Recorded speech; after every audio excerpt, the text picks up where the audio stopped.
चलिए, तो सर हमने कुछ बात करी थी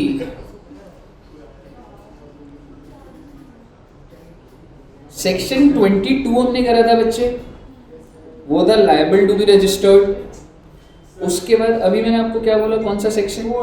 24। और आइए जरा 24 लिखते हैं। 24 किस चीज का है बच्चों? Okay,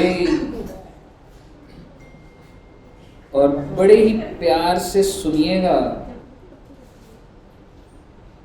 compulsory registration. मैं आपको कुछ पहले 5 मिनट समराइज में बोल दूंगा, फिर मैं बुक खोलूंगा, नोट्स लिखना स्टार्ट करेंगे। कंपल्सरी रजिस्ट्रेशन का मतलब, सर जी मेरी सेल है 5 लाख रुपए की, तो मुझे लायबल टू बी रजिस्टर्ड तो हुआ नहीं मैं पूरे साल की, अगर सेल है 5 लाख। लेकिन अगर मैं सेक्शन 24 में कवर हो गया तो टर्नओवर मैटर नहीं करेगा, मेरे को कंपल्सरी रजिस्ट्रेशन लेनी पड़ेगी। एग्जाम्पल, अगर आप inter state supply of goods करते हैं, तो गुड्स, आपकी दुकान है दिल्ली में, 5 लाख की सेल है आपकी, कोई जरूरत नहीं रजिस्ट्रेशन की। लेकिन अगर आपको कोई ऑर्डर आ गया यूपी का कि आपने एसी भेजना है यूपी में, दिस इज इंटर स्टेट और इंटर स्टेट, कंपल्सरी रजिस्ट्रेशन, आपको रजिस्ट्रेशन। हाँ जी, कितने रुपए का, कुछ भी, तो सेल कर रहा है अगर इंटर स्टेट तो कंपल्सरी रजिस्ट्रेशन है बच्चों, ठीक है साहब। और अगर inter state supply of service होता तो जरूरत है साहब। कहने का मतलब है सिर्फ और सिर्फ किसके लिए? गुड्स के लिए। फिर हमने दूसरा पॉइंट लास्ट क्लास में करा भी था, अगर आपने कोई भी इनपुट्स ले लिए, प्रोक्योरमेंट कर ली जो आरसीएम पर है, रिवर्स सर, तो वो भी क्या हो जाता था बच्चे? Compulsory registration. इसी तरीके से मैं आपको लिस्ट बताऊंगा, जैसे कि मैं एक बार बोल देता हूँ फिर उसका लिखना स्टार्ट करेंगे। कैजुअल टैक्सेबल पर्सन, ये क्या होता है आपको नहीं पता, आज पता लग जाएगा। कैजुअल टैक्सेबल पर्सन होता है कि जो, अभी मैं बहुत ब्रीफ बताऊंगा, मेन चीज हम लोग करेंगे डिस्कस। कैजुअल टैक्सेबल पर्सन होता है जैसे कि आपका, मान लो मेरी कोई शॉप है दिल्ली में और मैं एग्जीबिशन में जाना चाहता हूँ जो कि महाराष्ट्र में, जैसे बुक फेयर होता है, जैसे प्रगति मैदान में होते हैं ना एग्जीबिशन, तो ऐसे बहुत सारे उधर शॉपकीपर्स आते होंगे जिनकी शॉप ही नहीं है दिल्ली में, बस इधर 5 दिन के लिए बेचने के लिए आए हैं। तो अगर आप टेम्पररी कहीं पे जाके सामान बेचते हो तो भी आपको रजिस्ट्रेशन नहीं, even if it is for 5 days, even if it is for 10 days। आपके दिमाग में आ सकता है सर ऐसे हम लोग अभी गए थे बेटे, याद है देश बंधु कॉलेज में गए थे कॉन्सर्ट में, दिलजीत दोसांझ, आपने बहुत ठीक है। तो बेसिकली वहां पर गए थे, आपने देखा था वहां पे कई आउटलेट्स लगे हुए थे, ठीक है, और वो बेच रहे थे सामान।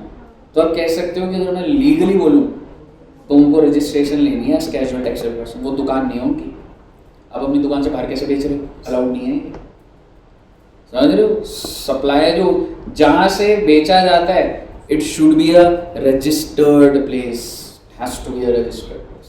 लेकिन कौन ही देख रहा है ना, समझ रहे हो आप, इतने बड़े लेवल पर चल रही है चीजें, जैसे कॉन्सर्ट्स या कुछ भी हो रहे हैं, और उधर हो सकता है ऑर्गेनाइज ज्यादा हो, लेकिन कोई फेस्ट में किसी ने कोई छोले भटूरे की शॉप लगा दी साथ में या कुछ कर दी, ठीक है, तो कौन देख रहा है कि वो रजिस्ट्रेशन वहां पे ले रहा है नहीं ले रहा, बट वैसे यस दे आर बाउंड। तो कैजुअल टैक्सेबल पर्सन, और क्या होता है, एनआरटीपी होता है, नॉन रेजिडेंट टैक्सेबल पर्सन, ठीक है। ऐसे ही करते करते 8-10 पॉइंट आएंगे। अगर आप एज एजेंट हो, अगर आप ईसीओ को थ्रू भेजते हो, ईसीओ पता है बच्चों को, इलेक्ट्रॉनिक कॉमर्स ऑपरेटर, यानी कि अगर तुम अमेजोन के थ्रू सामान बेच रहे हो या अर्बन क्लैप के थ्रू सर्विसेज दे रहे हो, ठीक है, तो आपके लिए कंपलसरी रजिस्ट्रेशन है। तो मैं आपको सीक्वेंस में लिखाऊंगा, 2-2 लाइनों की है, लेकिन आपको वो सारे केसेस पता होने चाहिए कि कहाँ कहाँ पे कंपलसरी रजिस्ट्रेशन चाहिए, ठीक है साहब। तो आइए सबसे पहला point,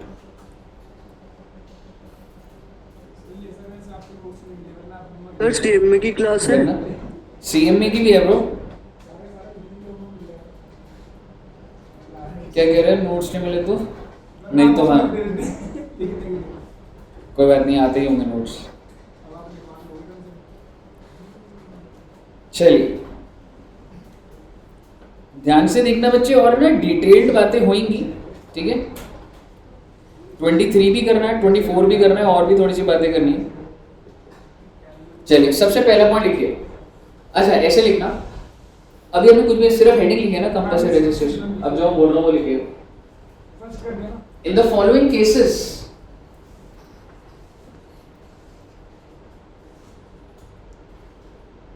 it is necessary to take compulsory registration. In the following cases, it is necessary to take compulsory registration irrespective of the aggregate turnover. Irrespective of the aggregate turnover. भाई turnover जो मर्जी हो, ठीक है जी? आइए, it is necessary to take compulsory registration irrespective of the aggregate turnover. आपका turnover कुछ भी। सबसे पहला पॉइंट आप खुद पढ़िए एक बार। person making interstate, I am not saying intra, I am saying interstate taxable supply। ध्यान से सुन लीजिएगा, सिर्फ और सिर्फ सप्लाई लिखा हुआ है, गुड्स का सर्विस का नहीं लिखा हुआ। आगे बढ़ते हैं।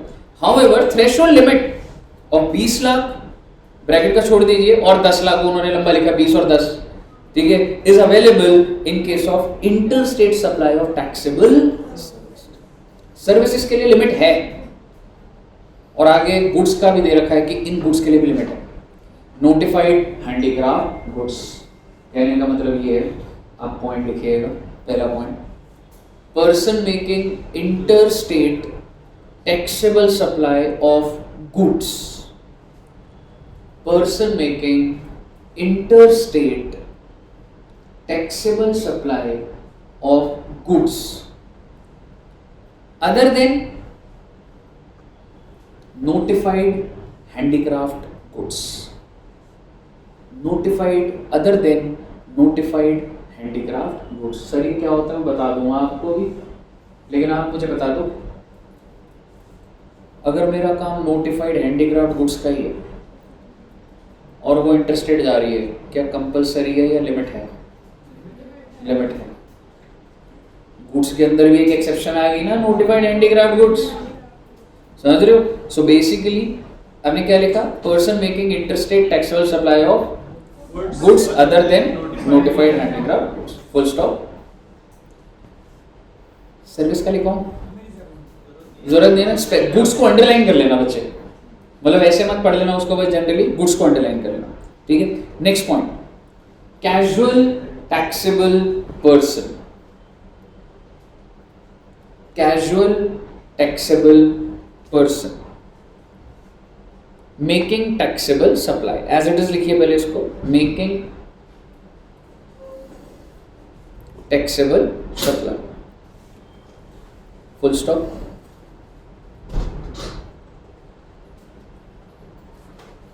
लिख लिया, making taxable, full stop.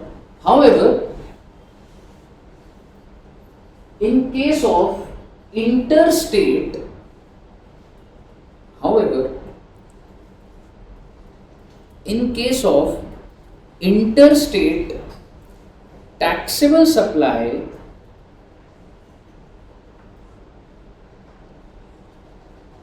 of notified handicraft goods, interstate को भी अंडरलाइन कर लीजिएगा, इन केस ऑफ इंटरस्टेट, कर दिया ना अंडरलाइन उसको। हाउएवर, मैंने क्या लिखवाया था? इन case of notified handicraft goods, threshold limit of 20 lakhs और 10 lakh is applicable. Threshold limit, threshold limit of 20 lakhs or 10 lakhs is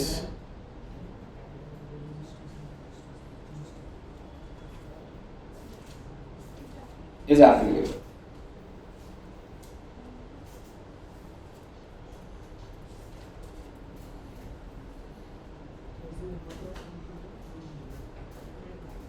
हाँ जी सर, क्लियर है? कहने का मतलब ये है, अब मैं अगर आपसे समराइज करूं, कैजुअल टैक्सेबल पर्सन को कंपलसरी रजिस्ट्रेशन, बट एक केस में कंपलसरी रजिस्ट्रेशन नहीं है, इन केस ऑफ इंट्रा और इंटर, इंटर किस चीज की सप्लाई? नोटिफाइड हैंडीक्राफ्ट को कहने का मतलब है सरकार का थोड़ा सा सपोर्ट क्या चल रहा है कि जो इंटरस्टेट नोटिफाइड गुड्स है ना उस पे लिमिट चलाते हो। क्लियर है जी? Next point, person who is required to pay tax under RCM on inward supplies, as it is लिख सकते हैं आप भी जो ब्लू में लिखा हुआ, person who is required to pay tax under RCM on inward supply।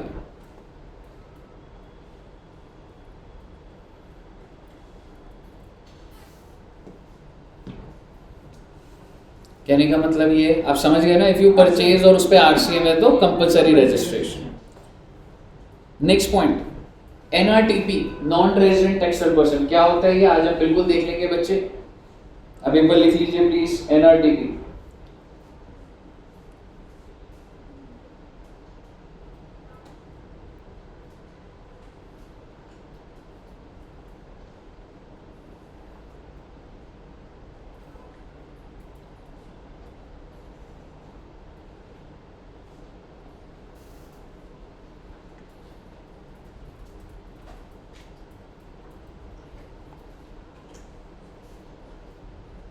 File ही नहीं मिल रही है आपको। ठीक है, तो basically NRTP making taxable supply है, एनआरटीपी लिख दोगे तो ठीक है, कोई दिक्कत नहीं है। उसके बाद आप लिखिएगा, अभी ये वाला आप रहने दो, पॉइंट नंबर ई कॉमर्स वाला लिखवाऊंगा, पॉइंट नंबर 6 लिखते हैं, person who is required to deduct tax under section 51। Sir ये क्या होता है, छोड़ो ना बेटे, सिर्फ थ्योरेटिकल पॉइंट है, टीडीएस का एक चैप्टर भी आएगा तो समझ जाओगे, बस अभी आपको लिखना है कि इसको कंपलसरी से चाहिए। Person who is required to deduct tax under section 50,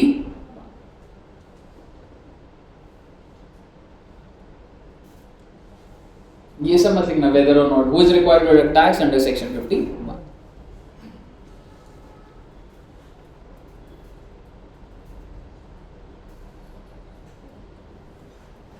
चलिए पॉइंट नंबर, नेक्स्ट पॉइंट लिखते हैं, person who make taxable supply, person who make taxable supply of goods और services on behalf of other taxable person, other person मत लिख देना, other taxable person. कहने का मतलब है अगर आप एजेंट है किसके, टैक्सेबल पर्सन जो ऑलरेडी बहुत बड़ा है, जैसे मान लो उषा फैंस है, मैं उसका एजेंट हूं, तो मेरे को भी कंपलसरी रजिस्ट्रेशन लेनी पड़ेगी। ठीक है बच्चे, इसके ऊपर केस स्टडी आ जाती कभी कभी, कहिए क्लियर है। ई कॉमर्स ऑपरेटर का भी डालूंगा, पहले अच्छे वाले पॉइंट डालू। Next is ISD, input service distributor, ये क्या होता है आपको समझाता हूँ। किसी बच्चे को कोई आइडिया आईएसडी क्या होता है, इनपुट सर्विस डिस्ट्रीब्यूटर। अच्छा एक बात बताओ, विराट कोहली के बैट पे क्या लिखा है, एमआरएफ। एमआरएफ का बैट है या एमआरएफ का स्टिकर है? हाँ जी, हाँ ठीक है। और मेरा आपसे सवाल, विराट कोहली को इस वजह से पैसे मिलता है नहीं मिलता? मिलता है। कौन पे करता? एमआरएफ। तो एमआरएफ और विराट कोहली का कॉन्ट्रैक्ट होगा या नहीं होगा? तो आप उसके नीचे ही ना इनपुट सर्विस, इसके नीचे एग्जांपल बना सकते हैं। तो टेक्निकली एमआरएफ की फुल फॉर्म पता है किसी को? Madras rubber factory. ठीक है, तो इसका शेयर बहुत गिर गया बेटे, 1,10,000 आया, 1.5 लाख से। Time to buy again. 250 share मेरे पास अगर होते ना तो दुष्यंत सर से बात नहीं कर रहा होता मैं। ठीक है, तो एमआरएफ जो है वो विराट कोहली को ऑब्वियसली बोलता है कि भाई बैट के ऊपर एमआरएफ लगाओ और मैं तेरे को पेमेंट करूंगा। क्या लग रहा है बच्चे आपको, कितना पे करता होगा एमआरएफ? 10-15 लाख रुपए। विराट कोहली ने सुन लिया ना, 15 लाख। कितने 4-5 साल के? महीने के भी 15 लाख बहुत ही मल्टीपल कॉन्ट्रैक्ट होंगे, बट आई एम श्योर मतलब 8-10 करोड़ तो मिलते होंगे ये, मतलब इतने तो कम से कम मिलते होंगे। वो आप लाख और करोड़ में कंफ्यूज हो गया, ठीक है ना। तो मान के चल लो कि 10 करोड़ रुपए पे करता, तो मेरा आपसे सवाल है क्या कोई इनवॉइस बनता होगा? ऐसे तो नहीं होता होगा ना बस बात करिए आपके अकाउंट में आ जाएंगे पैसे, ऑब्वियसली प्रॉपर इनवॉइस जीएसटी। तो विराट कोहली आपको क्या लग रहा है इनवॉइस इशू नहीं करता होगा? कोई ना कोई एज एंटिटी या कुछ बनी होगी जो, समझ रहे हो। तो फीस कितनी है जी 10 करोड़ की, जीएसटी लगा लो 2 करोड़ की, तो बिलिंग कितने की हो गई 12 करोड़। सर्विस प्रोवाइडर कौन है? Virat Kohli. And service receiver recipient MRF. MRF के पास आईटीसी कितने का आ जाएगा 2 करोड़। पर ये एमआरएफ कोई दुकान वाला है या हेड ऑफिस है? और हेड ऑफिस से सेल होती है? नहीं, सेल तो एमआरएफ के आउटलेट से होती है जो गाड़ियों को बेचते होंगे। जैसे आप देखते हो जितनी सारी गाड़ियां बिक रही हैं तो 4 टायर तो लग के बिक रही है ना बेटे, तो उनकी वो रिटेलर्स मतलब समझ गए ना, उनके कॉन्ट्रैक्ट होते होंगे, एमआरएफ की शॉप्स होंगी। तो मान लो ये वाली शॉप है, ये अपना सेल करती है, अपने आसपास की गाड़ियों के डिस्ट्रीब्यूटर के साथ कॉन्ट्रैक्ट है। कोई रिटेलर लेवल पे आपकी गाड़ी का टायर खराब है तो आप एमआरएफ की कोई भी शॉप पे गए आप, ठीक है। तो मेरे कहने का मतलब है सेल तो हो रही है शॉप नंबर 1, 2, 3, 4 यहाँ से। मतलब क्योंकि विराट कोहली अगर बैट पे एमआरएफ लगाएगा तो हेड ऑफिस की सेल बढ़ेगी या इन शॉप्स की सेल बढ़ेगी? और अगर शॉप की सेल बढ़ेगी तो ऑब्वियसली आउटपुट टैक्स लायबिलिटी किसकी आएगी? शॉप की। भाई दुकान से बेचूंगा तो ये दुकान रजिस्टर्ड है ना। लेकिन आप मुझे बताइए क्या ये दुकान आईटीसी ले पाएगी ये वाले पेमेंट का जो उसने दिया? नहीं, क्योंकि जो बिलिंग एड्रेस होगा वो एमआरएफ का हेड ऑफिस होगा। तो इसको आईटीसी कैसे दिया जाए या ये वेस्ट हो जाए? और इसी तरीके से यही लॉजिक आप लगा लीजिए हेड ऑफिस में कितने सारे खर्चे होते हैं। बिजली का खर्चा लाखों रुपए का, करोड़ों रुपए का आता होगा, वाईफाई का खर्चा लाखों का होता होगा, आईटी सर्विसेज होती हैं, but they are not selling from there, उनकी तो शॉप्स हैं, ठीक है। तो आप मुझे बताइए क्या एमआरएफ इस आईटीसी को इन दुकानों पे शिफ्ट कर सकता है? कर सकता है if MRF you register as input service distributor. ISD होता है कि मेरे पास इनपुट सर्विस डिस्ट्रीब्यूटर, कि इसके पास आईटीसी पड़ा हुआ है और ये एस आईएसडी रजिस्टर होगा और अपने आईटीसी को इनमें बांट देगा। भाई सारे 5-5 लाख रुपए का आईटीसी ले लो, 8 लाख का ले लो, व्हाटएवर बी द लॉजिक, ठीक है। तो आईएसडी क्या होता है बच्चे, जो खुद से तो नहीं बेचता बट उसने बहुत सारी प्रोक्योर करी हुई है चीजें, ठीक है, तो वो अपने आप को कैसे रजिस्टर कर लेगा? As ISD. अब सवाल ये है, हाँ जी हाँ जी, इनपुट टैक्स क्रेडिट, क्योंकि जो आप बेचते हो प्रोक्योरमेंट पे जो आपने जीएसटी पे करा होता है वो माइनस हो जाता है ना बच्चे, ठीक है ना। सो बेसिकली आप ये कह सकते हैं कि ऐसे बहुत सारे हेड ऑफिसेस सारे रजिस्टर्ड होंगे, कैसे? As input service distributor. और उनके लिए क्या रजिस्ट्रेशन है, ऑप्शनल या कंपलसरी? कर लो बेटे नोट से याद है, नोट्स भी आ गए।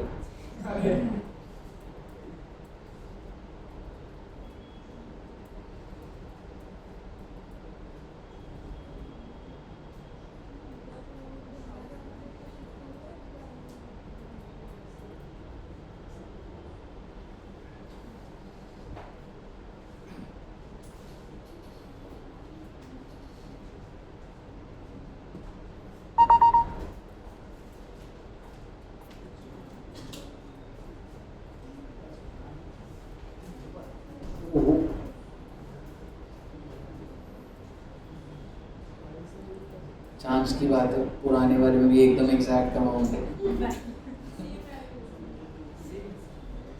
सेम टू सेम बेटे।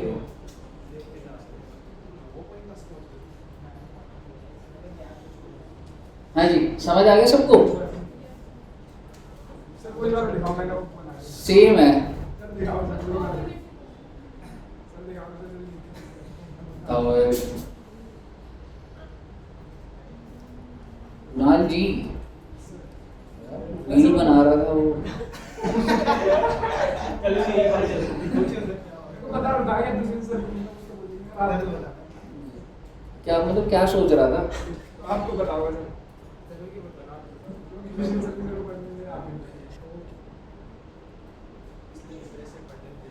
अच्छी देगी का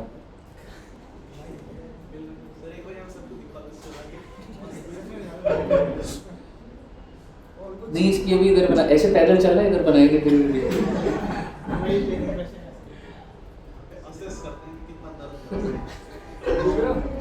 असिस्ट कर रहा है, सारा रिस्क असेसमेंट नहीं करेगा और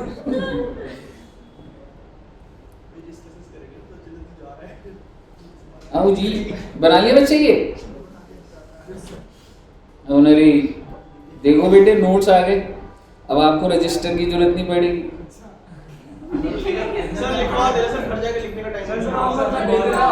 लिखने का टाइम मिलेगा आपको, ब्रेक मिलेगी ना तब लिखना। आप 15 पेज पढ़ा दो, 15 पेज इसको मैं ज्यादा नोट्स खाएं। आओ जी, हाँ हाँ लिखाऊं मैं, लिखाऊं।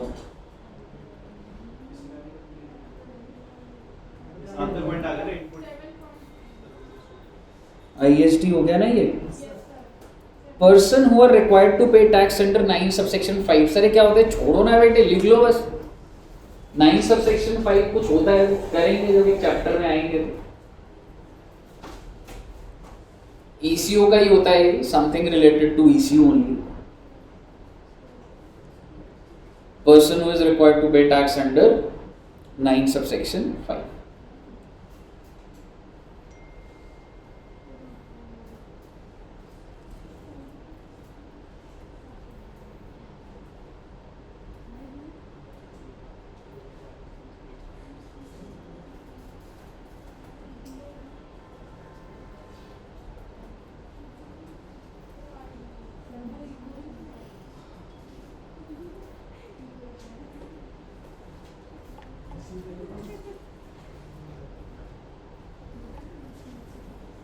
अच्छा, अगला लिखिएगा। OIDAR सर्विस क्या होती है? हमें कोई मतलब नहीं, इसका फुल फॉर्म भी लिख लेना। Online information and database access और retrieval from outside India to a person in India. India में एक बंदा है जो बाहर के डेटा को इंपोर्ट करा रहा है, और अगर ऐसा है तो कंपल्सरी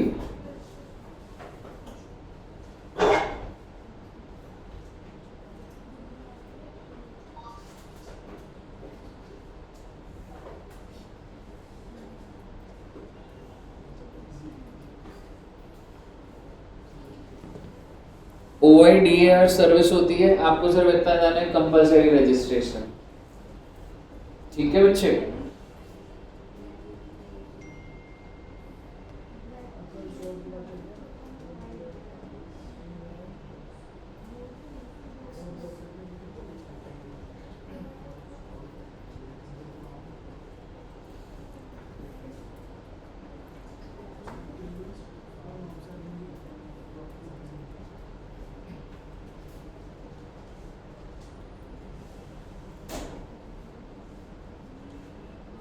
लिख लिया?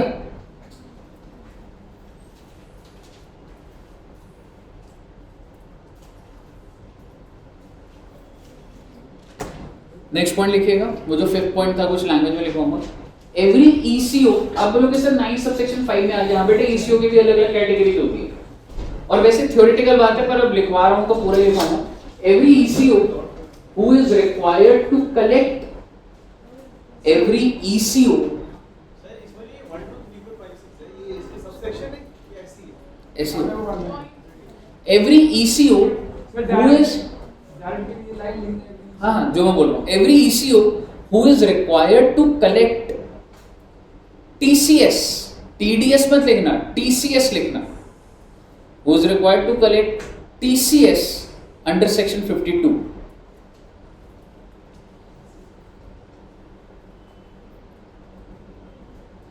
क्या लिखा आपने? Every ECO to collect TCS under section 52, और उसके आगे ईसीओ का मतलब लिखा है, उसका आपको भी कुछ नहीं करना है, जब ईसीओ की बात करेंगे तब आएगा। ये बस ये है कि इधर नाम आ रहे हैं, रिलेट हो जाएंगे, ठीक है।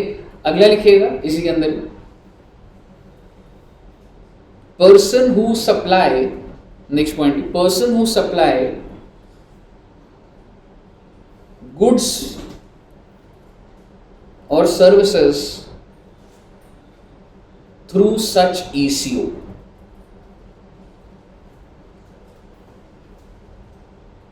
पर्सन हु सप्लाई गुड्स और services through such ECO. Such जरूर लिखना, मतलब सच से वो रिलेट हो रहा है जिसने टीसीएस काटना है,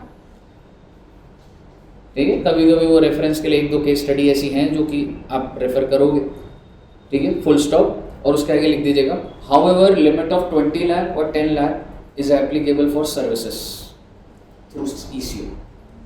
however limit of 20 lakhs or 10 lakhs is applicable in case of services through ECO।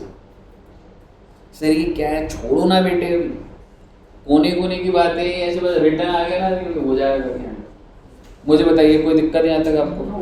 कहने का मतलब ये आपको मोटा मोटी रीज़न समझ आने चाहिए थे कि हाँ सर कई जगहों पे कंपलसरी रजिस्ट्रेशन है, अगर एज एजेंट हो, अगर कैजुअल टेक्सचर पर्सन है, इंटरस्टेट ऑफ गुड्स है, ईसीओ को कंपलसरी रजिस्ट्रेशन है, ईसीओ के थ्रू गुड्स बेचोगे तो कंपलसरी रजिस्ट्रेशन है, ईसीओ के थ्रू सर्विस दोगे तो 20 लाख की लिमिट है, OIDAR के लिए कंपलसरी है, इनपुट सर्विस डिस्ट्रीब्यूटर के लिए कंपलसरी रजिस्ट्रेशन, ठीक है साहब? ओके, अब मैं आ रहा हूँ आपके साथ person not liable for registration. ये हेडिंग लिख लीजिएगा, उसका तो मैं बोलता जाऊंगा, फिर आप नोट कर लोगे बात, अच्छा ठीक है। Section 23 person not liable for registration. देखो भाई, एक बार पहले समराइज करूंगा, फिर उसके बाद बताऊंगा। नॉट लायबल का मतलब सर मेरा टर्नओवर 5 करोड़ है, फिर भी मैं लायबल हूं, नहीं हूं मैं, तो मैं कुछ ऐसे केसेस डिस्कस करूंगा, even if your aggregate turnover exceeds the threshold limit still you are not liable for registration. जैसे कि अगर आप जो चीज बेच रहे हो अगर वो एग्जेम्प्ट है टोटली, मतलब तुम्हारी दुकान से सब एग्जेम्प्ट बेच रहे हो। सिंपल एग्जांपल, सबसे पहला पेट्रोल, आप बोल दीजिए, आप पहले लिकर की बात कर लेते हैं, आप कह रहे थे, ठीक है। मान लो लिकर की जो शॉप है, ठीक है, वो भी एग्जेम्प्ट कैटेगरी में आता है, तो क्या लिकर वाले को अपने आप को रजिस्टर करना है? नहीं करना सर, उसका टर्नओवर एक्सीड हो रहा है सर, 22 के हिसाब से तो टर्नओवर एक्सीड हो रहा है, लायबल है। लेकिन भाई तुम सारा पढ़ के बोलोगे ना 20, देखो 22 के हिसाब से वो लायबल है, लेकिन 23 के हिसाब से एग्जेम्प्ट। इसी तरीके से petrol pump, it is exempt. और मैं कह रहा हूं अगर मान लो रिमोट का काम है और अगर रिमोट एग्जेम्प्ट है, सरकार वैसे तो उस पर जीएसटी था 10%, सरकार ने एग्जेम्पशन दे रखी है, और मेरा काम है रिमोट बेच रहा हूँ, 500 करोड़ की सेल है मेरी, am I liable to be registered. 22 के हिसाब से टर्नओवर एक्सीड हो रहा है, लायबल तो हूं, लेकिन 23 भी तो बढ़ूंगा। और 23 ये कहता है अगर भाई साहब जो चीज तुम बेच रहे हो वो पूरी की पूरी एग्जेम्प्ट है तो आपको रजिस्ट्रेशन नहीं दी। लेकिन अगर आपकी दुकान से ये भी बिक रहा है और साथ में मोबाइल बिक रहा है तो ना आया भाई एग्जेम्पशन, आपकी दुकान से टोटल एग्जेम्प्ट जा रहा है तो बच जाओगे, नहीं तो नहीं बचोगे। तो सबसे पहला पॉइंट ये लिखा होगा, person engaged exclusively in the business of supplying goods. Exclusively, please इधर देखिएगा, अभी लिखिएगा नहीं अभी, ठीक है, लिखने का टाइम दूंगा आपको। Person engage exclusively in the business of supplying goods और service not liable to tax या फिर होली एग्जेम्प्ट। नॉट लायबल होता है बच्चे जैसे कि लिकर इन पेट्रोल, और एग्जेम्प्ट क्या होता है? वैसे तो एग्जेम्प्ट ब्रॉडर वर्ड है, बट जनरली जिसमें है जीएसटी और हट गया। मुझे बताइए, क्लियर है? फर्स्ट पॉइंट क्लियर है सही बच्चों को? सेकंड पॉइंट पर आइए, एन एग्रीकल्चरिस्ट, भाई साहब फार्मर के ऊपर जीएसटी नहीं है, और मैं ट्रेडर की बात नहीं कर रहा। एग्रीकल्चरिस्ट क्या होता है ये पहले देखते हैं। The term agriculturist has been defined as individual HUF. Sir एक कंपनी एग्रीकल्चर से नहीं हो सकती। एग्रीकल्चरिस्ट वो है जो इंडिविजुअल एचयूएफ है, हु अंडरटेक्स द कल्टीवेशन, जो फार्मर जो ग्रो करेगा। ट्रेडर की बात नहीं कर रहा। By his own labour, by labour of the family, और by service of wage payment in cash. बड़े बड़े फार्मर होते हैं, सारा काम खुद तोड़ना करेंगे, 500 लेबर भी तो हो सकता है उनके। तो अगर वो जो भी चीज़ बेच रहे हैं भाई साहब उनको रजिस्ट्रेशन कराने की जरूरत नहीं है, ठीक है। So agriculturist to the extent supply of produce out of cultivation of land। इसके ऊपर एक केस स्टडी है। एक बंदा है सर, वो पोटैटोज ग्रो कर रहा है 20 करोड़ के, वो बेच रहा है, क्या उसको रजिस्ट्रेशन लेने की जरूरत है? नहीं है सर। उसने पोटैटोज के साथ साथ राइस की ट्रेडिंग करनी स्टार्ट कर दी, राइस, ठीक है, तो अब क्या उसे लेने की जरूरत है? जी हाँ, क्योंकि जो राइस मतलब वो उसको आगे नहीं बेचना, राइस नहीं उगा के नहीं बेच अच्छा वैसे ही बेच, ठीक है, तो ही विल नॉट, हाँ जी, उसके लिए थ्रेशोल्ड लिमिट, ठीक है, अगर आप वो है तो फिर then section 22 will be applicable, that is threshold limit will be applicable. Clear है बच्चे? अच्छा उसके बाद, अच्छा ये 2 पॉइंट है, अभी इसके ना केसेस भी मैं रीड कराऊंगा, ये 2 पॉइंट आपको समझ आए, ये तो 23 में लिखे हैं। फिर नोटिफिकेशन के थ्रू सरकार ने कुछ चीजें बोली और आपको अब ये समझ आएगी। आप मुझे बताइए, नोटिफिकेशन बोल रहे हैं इन ये लोग भी एग्जेम्प्ट हैं, कौन से? पर्सन मेकिंग ओनली रिवर्सल, भाई मैं जो बेच रहा हूं ना उसमें दूसरे को ही देना है भाई, तो क्या मेरे को रजिस्ट्रेशन की जरूरत है? पर्सन मेकिंग इंटरस्टेट, अरे सर ये तो कंपलसरी था, अरे तो सर्विसेज कहां से था कंपलसरी? तो बात तो वैसे ना भी लिखता तो मैं वैसे तो नॉलेज है ही, पर वो कह रहे हैं that if you are doing interstate so up to 20 lakh और 10 लाख एग्जेम्प्ट ही हो ना तुम, समझ रहे हो? अगला पॉइंट अच्छा है, person making interstate supply of notified handicraft goods. Interstate goods होता था तो compulsory registration other than notified handicraft. तो नोटिफाइड हैंडीक्राफ्ट गुड्स भी कब तक के एग्जेम्प्ट रहते हैं? Up to 20 lakh and obviously 20 lakh और 10 lakh whatever be the case. बस उसमें कंडीशन क्या है, आपके पास क्या होना चाहिए? पैन होना चाहिए, तभी आपको एग्जेम्पशन दे रहा हूँ। आप इंटरस्टेट हैंडीक्राफ्ट गुड्स में हो, अब बोल रहे हो, मैं बोल रहा हूँ इंटरस्टेट कंपलसरी है सर, हैंडीक्राफ्ट है, हाँ तो ठीक है, पर कंडीशन क्या है? पैन नंबर होना चाहिए और ई वे बिल होना चाहिए तुम्हारे पास। ई वे बिल क्या होता है भाई? गुड्स की मूवमेंट के लिए डॉक्यूमेंट होता है, चैप्टर है पूरा पढ़ेंगे। हैंडीक्राफ्ट गुड्स 20 और 10 तक माफ थे, इंटरस्टेट बस कंडीशन है कि भाई पैन नंबर होना चाहिए और ई वे बिल। ठीक है बच्चे, लिखने का टाइम दूंगा, डोंट वरी। तो मैंने यहाँ पे कुछ बनाया हुआ। अच्छा एक बार पहले नीचे वाले पॉइंट हुआ फिर ऊपर आऊंगा। कैजुअल टेक्सुअल पर्सन के लिए कंपलसरी रजिस्ट्रेशन थी, पर एक चीज के लिए माफी थी उसको, making interstate supply of handicraft goods.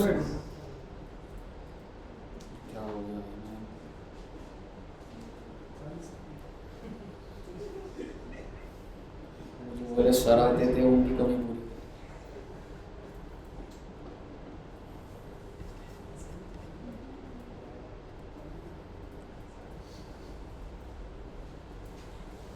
अरे क्या हो गया? करता हूँ अभी क्लास में, मैं क्लास में हूँ। हाँ मैं क्लास में हो रही है, क्लास में ना। हाँ ठीक है करता हूँ, ठीक है ओके। हाँ जी बच्चे, एक बात बताइए, कैजुअल टेक्सुअल पर्सन के लिए कंपलसरी था, लेकिन interstate supply of handicraft goods के लिए लिमिट थी, वही तो लिखी है। Casual taxable person making interstate supply of taxable notified handicraft goods up to 20 lakh. बस कंडीशन यहाँ पर भी वही है, पैन नंबर होना चाहिए और दूसरा ई वे बिल होना चाहिए। ठीक है साहब, अभी इसके ऊपर क्वेश्चन और वो भी देखेंगे। ठीक है जी, आइए अब एक बार मैं यहाँ पे एक बार देखता हूँ। देखो जी, अगर मैं तुमसे बात करूँ, ठीक है ये जबरदस्ती, हाँ वही बना हुआ, ठीक है। देखो सप्लाई क्या मैं कह सकता हूँ, ऐसी जनरली बात, पहले मैं एक बार समराइज कर देता हूँ। मैंने अब आपके साथ कौन सा सेक्शन डिस्कस कराया था? 23, जिसमें आपको जीएसटी में रजिस्ट्रेशन की जरूरत नहीं है इररिस्पेक्टिव ऑफ द टर्नओवर। सबसे पहला पॉइंट क्या था? Exclusively exempt supply. If the businessman is engaged exclusively in exempt supply, he is not required to take the registration. दूसरा point, agriculturist.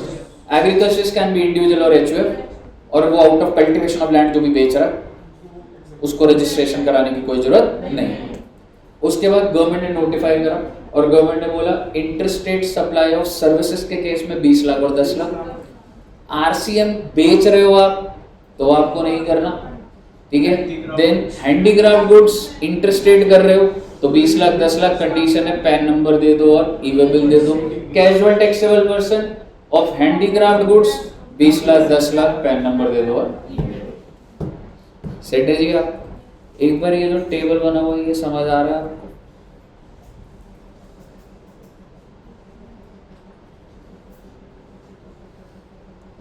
आपकी जो सप्लाई होती है वो तो या तो इंट्रा होती है या फिर इंटर होती है।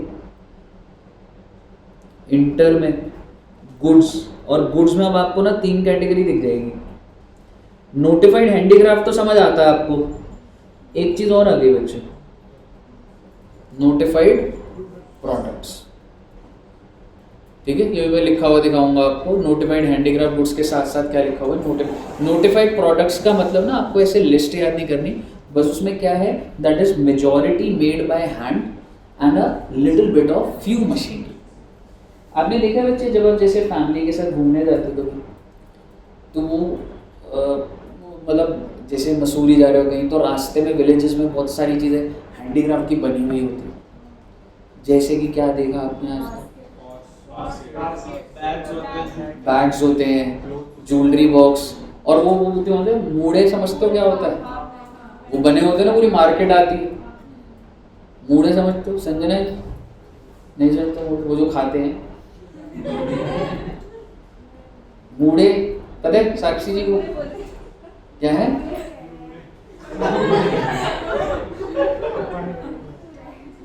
अरे वो जो बैठने वाले होते हैं, राउंड होते हैं, और हाँ किसके होते हैं वो, हाँ ठीक है, तो ये मिलते हैं ना, मार्केट ऐसी होती है, तो ये हैंडीक्राफ्ट होती है, समझ रहे हो? तो बेसिकली आप ये कह सकते हैं कि इन्हीं प्रोडक्ट्स को ही बोला जाता है जो हैंडीक्राफ्ट है या नोटिफाइड प्रोडक्ट्स है। कहने का मतलब ये है भाई, अगर तुम इंट्रास्टेट सप्लाई जो है आपकी, इसका कुछ वो नहीं है, सिर्फ ऐसी बना हुआ कॉन्सेप्ट है। सप्लाई या तो इंट्रास्टेट है या इंटरस्टेट है। अगर तुम इंट्रास्टेट करते हो तो मैं क्या बोल सकता हूँ इसमें, ठीक है, लिमिट होगी 20 लाख या 10 लाख की, जो भी अगर आपकी दुकान से बेच रहे हो आप, ठीक है। और अगर आप इंटरस्टेट करते हो गुड्स की, कह सकता हूँ कंपलसरी रजिस्ट्रेशन है जनरली फॉर गुड्स। लेकिन अगर गुड्स नोटिफाइड प्रोडक्ट है या नोटिफाइड हैंडीक्राफ्ट है, तो कितने की लिमिट चल रही है, 20 लाख और 10 लाख की। उस कंडीशन ये है कि पैन नंबर और ईमेल। और अगर सर्विस है इंटरस्टेट, तो मैं कह सकता हूँ ऑब्वियसली यहाँ पर भी 20 लाख और 10 लाख की लिमिट। और अगर इंट्रास्टेट है तो भी 20 लाख है ना, इसको बना लेंगे चाहे, क्योंकि फिर इसको कंप्लीट मैंने कर ही दिया है। क्योंकि अगर आप अपनी दुकान से इंट्रा बेचते हो तो भाई 20 लाख 10 लाख 40 भी लिख दूं, और अगर सर्विसेज बेचते हो तो क्या होता है बेटा, 20 लाख या 10 लाख हो गए।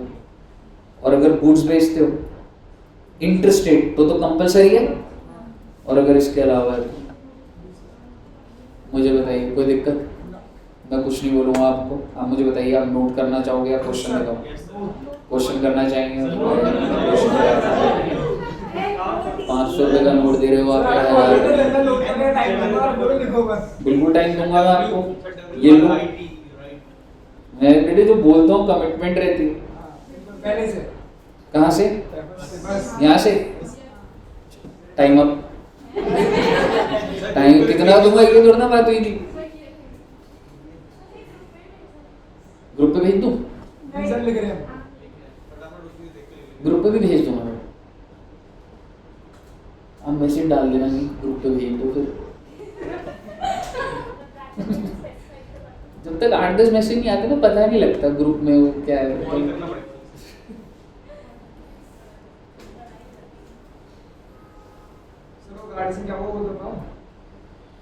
यार मैंने उनको ये देख, उनके ना प्रेसिडेंट और उससे बात हो गई थी कि बाइक्स अंदर नहीं लगेंगी, बट इन रिटर्न वो दोनों जगहों पे वो हमें स्पेस देंगे, क्योंकि जगह तो हमारी है, तो हम उधर गाड़ी लगाएंगे। तो वो गाड़ी तो अपनी लगाते रहते हैं, तो मैंने उनको बोला कि अब हटाओ ये गाड़ियाँ, तभी बोलो जब वो चीज़ है। फिर 1-2 चीज़ें और, एक दिन बाइक किसी की खो गई थी, वो कह रहा था 500 रुपये दो तभी चाबी दूंगा आपको। मैंने उस पर भी बोला उसको, मैंने कहा बात करता हूँ आपसे, अभी आऊँगा नहीं, चलो आप करके तो नहीं बोला मैंने।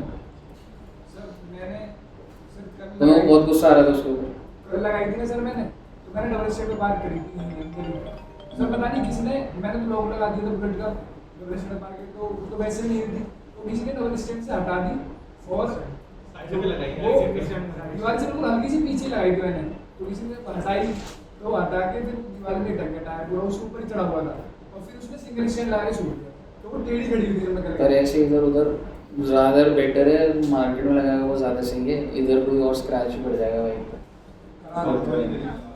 हाँ मैकडॉनल्ड्स के साथ इधर ना, हाँ वो ज़्यादा ठीक है, बल्कि बैक से इसमें ही स्ट्रेट आगे जाके है ना। क्या वगैरह एज टेनेंट होते हो आप, तो आप कुछ कर नहीं सकते एंड मतलब ठीक है, मतलब खरीद लो ना, देखता हूँ बेटे है कुछ कैश बैग में तो आए हुए। हाँ पूरा बैग भर के लेके जाओ, कैप्स तो उनको फेंक के मार दो प्रेसिडेंट के।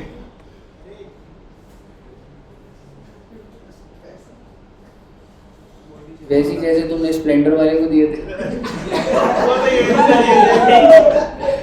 ये वो से क्या दूसरा हर्ष, दोनों हर्ष।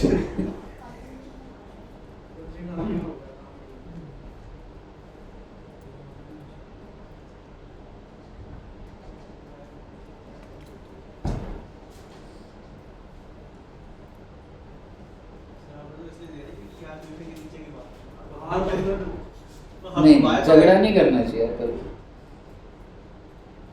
कभी मत करो। क्या है कि पिटने का भी तो रिस्क होता है। फिर झगड़ा करके कुछ वो गलत है वैसे, वो चीज मतलब ऊपर वाला लगा करो बात। वहाँ पे बोल रहे शोरूम से लगाऊंगा मैं, तो खड़े हो दुकान के पास बताओ। ऐसा होता है ना, दूसरे तरफ को बुलाइए। तो बोल दे ले जाओ इन बच्चों को।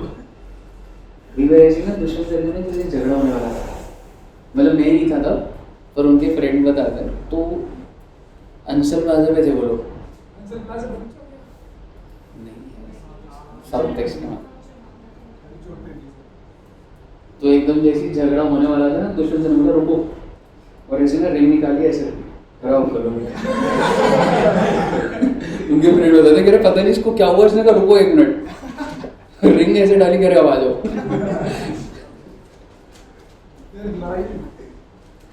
पता नहीं हुई भी नहीं हेल्प। हाँ जी अरे सर नीचे सर वो लिखा नहीं सर बाय लेबर, तो बातें करते रहोगे तो कैसे होगा भाई। बाय लेबर ऑफ सर इससे बढ़िया सोचोगे सर की बातें जेब से अब आओ। यार दुष्यंत सर भी ना मतलब बहुत ही ऐसे वाले इंसान नहीं है। हां मैं भी सर नहीं कभी भी लड़ाई नहीं। सर तो ब्लेड निकालते हैं।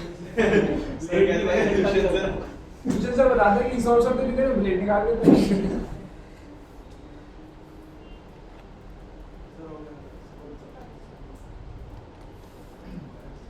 चलो बेटे जल्दी लिख लो। ये मैं सोच रहा हूँ एक तुम्हारी ना क्विज रखूँ, क्विज रखिए एक चैप्टर वाइज। पहले मिलेगा प्राइस गिफ्ट में मिलेगा बहुत ही बढ़िया चीज। सोच रहा हूँ गिफ्ट कुछ ना कुछ तो होगा, मतलब कैसे 5 रुपए का पेन पकड़ाओगे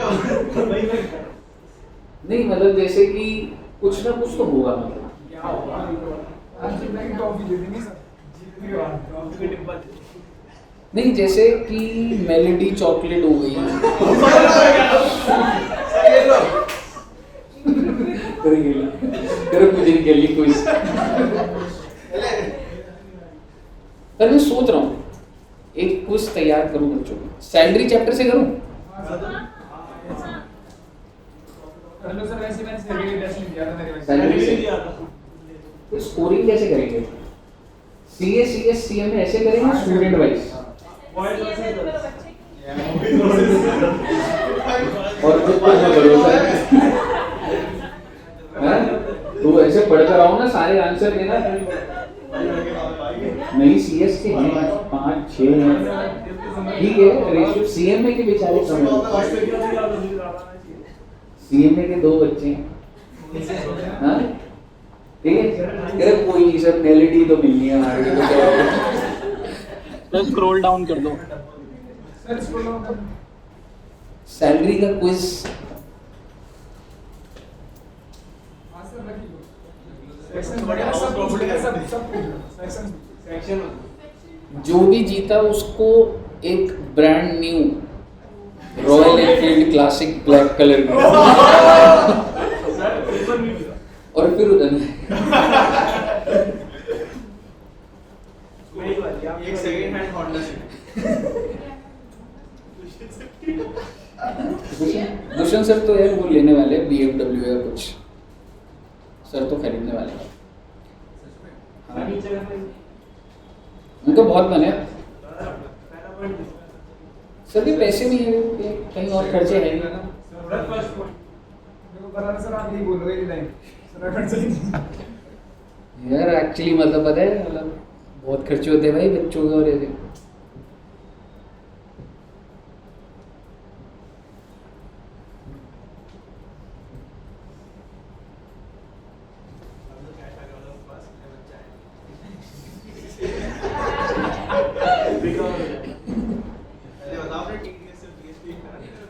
करना है यार। रिटर्न की डेट भी जाने वाली है, पिछले साल की भरी नहीं है अभी तक, लास्ट डेट 31 दिसंबर है। ऐसे शुभ शुभ बोल यार। यही आगे लोग सोना ढूंढने के लिए कहीं तो है दीवार सोने की। मैं तुमको नोट्स बनाने के लिए टाइम दे रहा हूँ, तुम दिमागी गलत जगह चला रहे हो। चलिए लिख लिया ना सारा?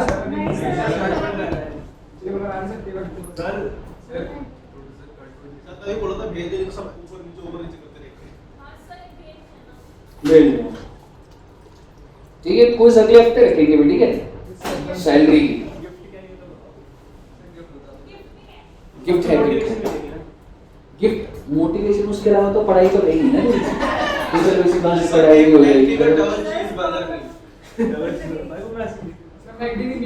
नहीं, जो जीतेगा हाँ उसको मैकडोनल्ड से बर्गर एंड कोल्ड ड्रिंक, और जो हारेगा वही खिलाएंगे।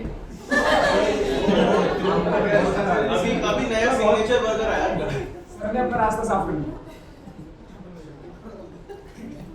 नहीं, कुछ रखेंगे गिफ्ट, मतलब ऐसे अवार्ड होगा, सर्टिफिकेट मिलेगा, आतिशी चीजें मिलवाएंगे आपको सीएम से।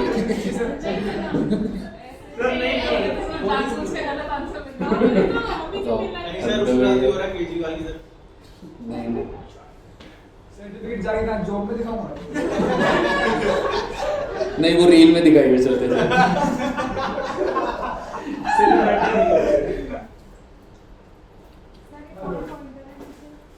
हाँ जी,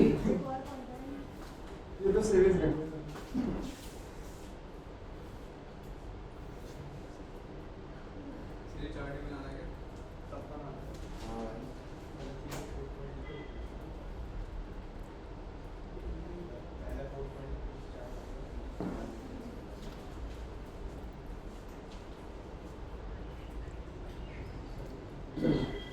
सर ये नोट्स ग्रुप में भेज दो। हाँ दोस्त, सर ये नोट्स ग्रुप में भेज दो। अभी भेज दूं क्या? भेज दो, अभी भेज दो।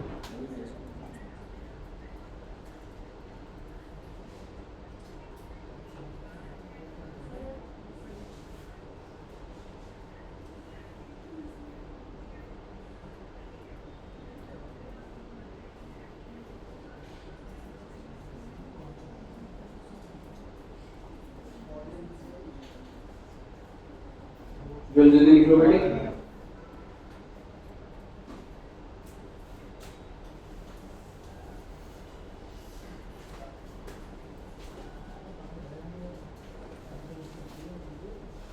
सौरभ जी ने लिख लिया? अरे अब मुझे ऐसा लगता है, ठीक है पहले मैं बोल देता हूँ डेटा, उसके बाद हम नीचे सर कोड ये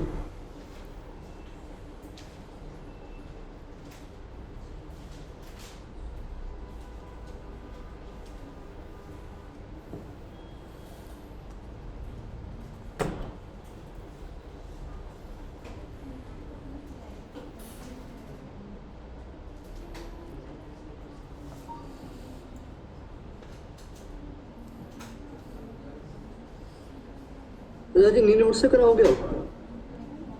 हाँ इसी से ही करूँगा। ठीक है बच्चों, तो अगर मैं आपको टेक्निकली बोलूँ ना, आपका सेक्शन 22, 23, 24 ओवर है पूरा का पूरा, और दिस इज वन ब्लॉक। आप रजिस्ट्रेशन को ऐसे मत देखिएगा कि एक ही चैप्टर सीधा एक साथ करो। क्या होता है, थ्योरेटिकल होता है ना, तो आप जब भी रिवाइज करो 22, 23, 24 एक साथ कर लिया आप, लायबल वाला, एग्जाम्ड वाला और उसके बाद कंपल्सरी रजिस्ट्रेशन। अब मैं आपके साथ आ रहा हूँ दूसरे सेगमेंट में। दूसरा सेगमेंट क्या है बच्चे, 25, 26, 27। पर अगर मैं सही महीने में बोलूँ तो 25 जो है ना वो बहुत बड़ा है, 25 पूरा नहीं हो पाएगा, प्रोसीजर और वो थोड़ा सा कॉम्प्लिकेटेड है।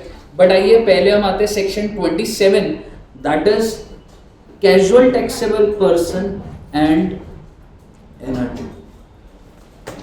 मैं इसके बारे में आपसे बात करता हूँ, मैं डिटेल्ड बात कर रहा हूँ कि कैजुअल टैक्सेबल पर्सन कौन होता है।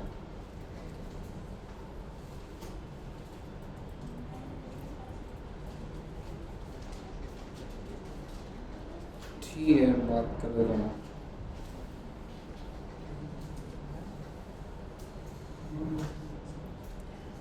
कुछ कुछ बातें सुनते जाइएगा। आप बच्चों ने वो मूवी देखी है बैंड बाजा बारात? हाँ है ना। आप उम्मीद करता हूँ क्विज में भी आप ऐसे ही आपके आंसर आएंगे। ठीक है, ऐसा ना हो जाए कि एवी हो जाए क्विज ऐसी। ठीक है, सो बेसिकली वो मूवी क्या थी, वो लोग ना जैसे मान लो उनका ऑफिस एक जगह पर है, मान लो नेहरू प्लेस में, but there are many weddings happening across India. लोगों की डेस्टिनेशन वेडिंग भी तो होती है ना, कोई जैसे जयपुर में करता है, कोई उत्तराखंड में करेगा, तो लोगों का ये होता है ना कि बीच साइड गोवा में शादी हो रही है। आप मुझे बताइए, क्या जो ये वेडिंग प्लानर्स होते हैं, क्या दिल्ली में ही ऑर्गेनाइज कर रहे होंगे कोई वेडिंग प्लानर? बाहर भी जाएगा भाई, मैं कह रहा हूँ आउटसाइड इंडिया भी हो सकता है, पर अभी तो मैं आपसे इंडिया की बात कर रहा हूँ। मान लो एक इंसान आया, ठीक है, कपल है, और उनकी शादी कहाँ पर होनी है बच्चे? गोवा में। और आप मान लीजिए मिस्टर ए है जो कि वेडिंग प्लानर है, from A to Z he will do all the coordination. तो मिस्टर ए का ऑफिस किधर है बच्चे? नेहरू प्लेस में, दैट इज इन दिल्ली। और शादी किधर होनी है कपल्स की? और भाई बहुत बड़ा प्रोजेक्ट है, 2-3 करोड़ रुपए दे रहे हैं मिस्टर ए को। आप मुझे बताइए मिस्टर ए को कितने दिन उधर रहना पड़ेगा सब ऑर्गेनाइज करने के लिए, स्टाफ भेजना या वहां पे लोकल हायर करना, क्या एक लंबा काम नहीं है? ठीक है ना, डेकोरेशन, डीजे, क्या क्या हजार चीजें होती है भाई। 2 करोड़ दे रहे हैं तो कोई भी चीज मिस नहीं होगी। तो मेरे कहने का मतलब है, क्या मैं कह सकता हूं कि ये जो मिस्टर ए है, एक तो सर्विस ये कहाँ दे रहा होगा? गोवा, वहां जाके बेचेगा उस चीज को। ठीक है, इसी तरीके से इसको एक और जगह कॉन्ट्रैक्ट मिल गया, कहाँ पर? मुंबई में कहीं पे 5 स्टार होटल में शादी। फिर एक मिल गया बच्चे उत्तराखंड में। क्या ये वेडिंग प्लानर्स बहुत अलग अलग जगह जाके महीना सर्विस नहीं देते होंगे? वहां पे हायरिंग करते होंगे, हो सकता है कोई जगह भी लेते होंगे। ऐसा नहीं हो सकता कि उनकी उधर शॉप भी हो कुछ टाइम के लिए? बिल्कुल हो सकता है। मान लो वेंडर्स ने आना है, तो वेंडर्स को क्या एड्रेस दूं मैं? मेरे को एक जगह 20-25 हजार का एक कमरा लेना पड़ता है वहां पे, जहां पे मैं अपना बैठने का हिसाब बनाऊंगा पूरा महीना 2 महीना। आप मुझे बताइए, क्या ये हर जगह पे रजिस्टर्ड है? हाँ, ये सिर्फ रजिस्टर्ड किधर है? एंड प्लीज आप इससे ये कंफ्यूज मत होइए कि मेरी दुकान दिल्ली में, मैंने यूपी में सामान भेजा तो मेरे को यूपी में रजिस्टर होना पड़ता है, ये नहीं कह रहा आपको। ये नेचर ऑफ सर्विस ऐसी है कि मुझे वहां पे 40 दिन रहना है सर, वरना कुछ हो ही नहीं पाएगा सर। वहां पे कितनी चीजें मैं प्रोक्योर करूंगा, उस शॉप पर आएंगी सारी वेंडर से मैं कितनी सारी चीजें प्रोक्योर कर रहा हूँ, फिर उसको साइड पे भेज रहा हूँ। तो मुझे टेम्पररी कुछ जगह चाहिए मेरे को 40-50 दिन के लिए। तो आप मुझे बताइए, ये बंदा तो सिर्फ दिल्ली में रजिस्टर्ड है भाई, तेरे को तू वहां पे जो 15-20 दिन 50 दिन के लिए जगह ले रहा है ना, तेरे को उस जगह को रजिस्टर कराना पड़ेगा एज कैजुअल टैक्सेबल पर्सन। मेरी परमानेंट 5 जगह दुकान है, वो तो मेरे को सबकी रजिस्ट्रेशन करानी है। 5 स्टेट 5 दुकानें रजिस्टर करा भाई, लेकिन मेरा पॉइंट ये है कि सर मैं 40 दिन बाद मेरे लिए वो जगह का कोई यूज नहीं है, तो कोई बात नहीं, परमानेंट मत ले, take registration as casual taxable. ठीक है बच्चे, आइए अब देखते हैं कि क्या सिस्टम होता है बच्चे कैजुअल टैक्सेबल पर्सन। हालांकि मैंने आपको अभी पूरा सिस्टम नॉर्मली वाली नहीं बताया होगा, अगर दिक्कत आ रही होगी मैं कहीं और ले जाऊंगा आपको, भी डेविड करूंगा। सबसे पहली बात, कैजुअल टेक्सुअल पर्सन जो होता है, आपने बहुत ही अच्छे से पढ़ लिया कि इसके लिए कंपलसरी रजिस्ट्रेशन है, पढ़ लिया ना हमने। इसको 5 days before making taxable supply, 5 days before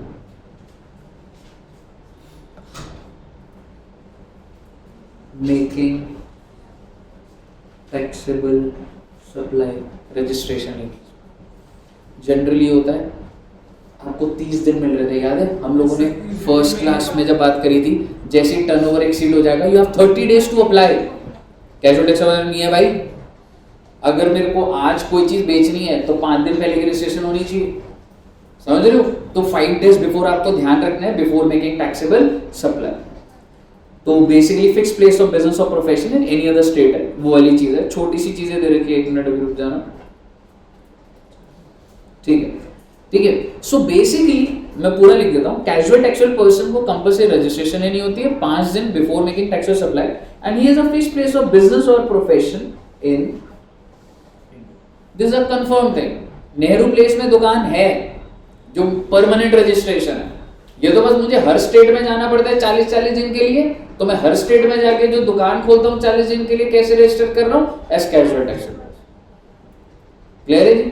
sir जी इसको रजिस्ट्रेशन कितने टाइम की मिलती है? नीचे लिखा होगा बेटे, पर मैं फ्लो में बोल रहा हूँ। He can get registration up to 90 days।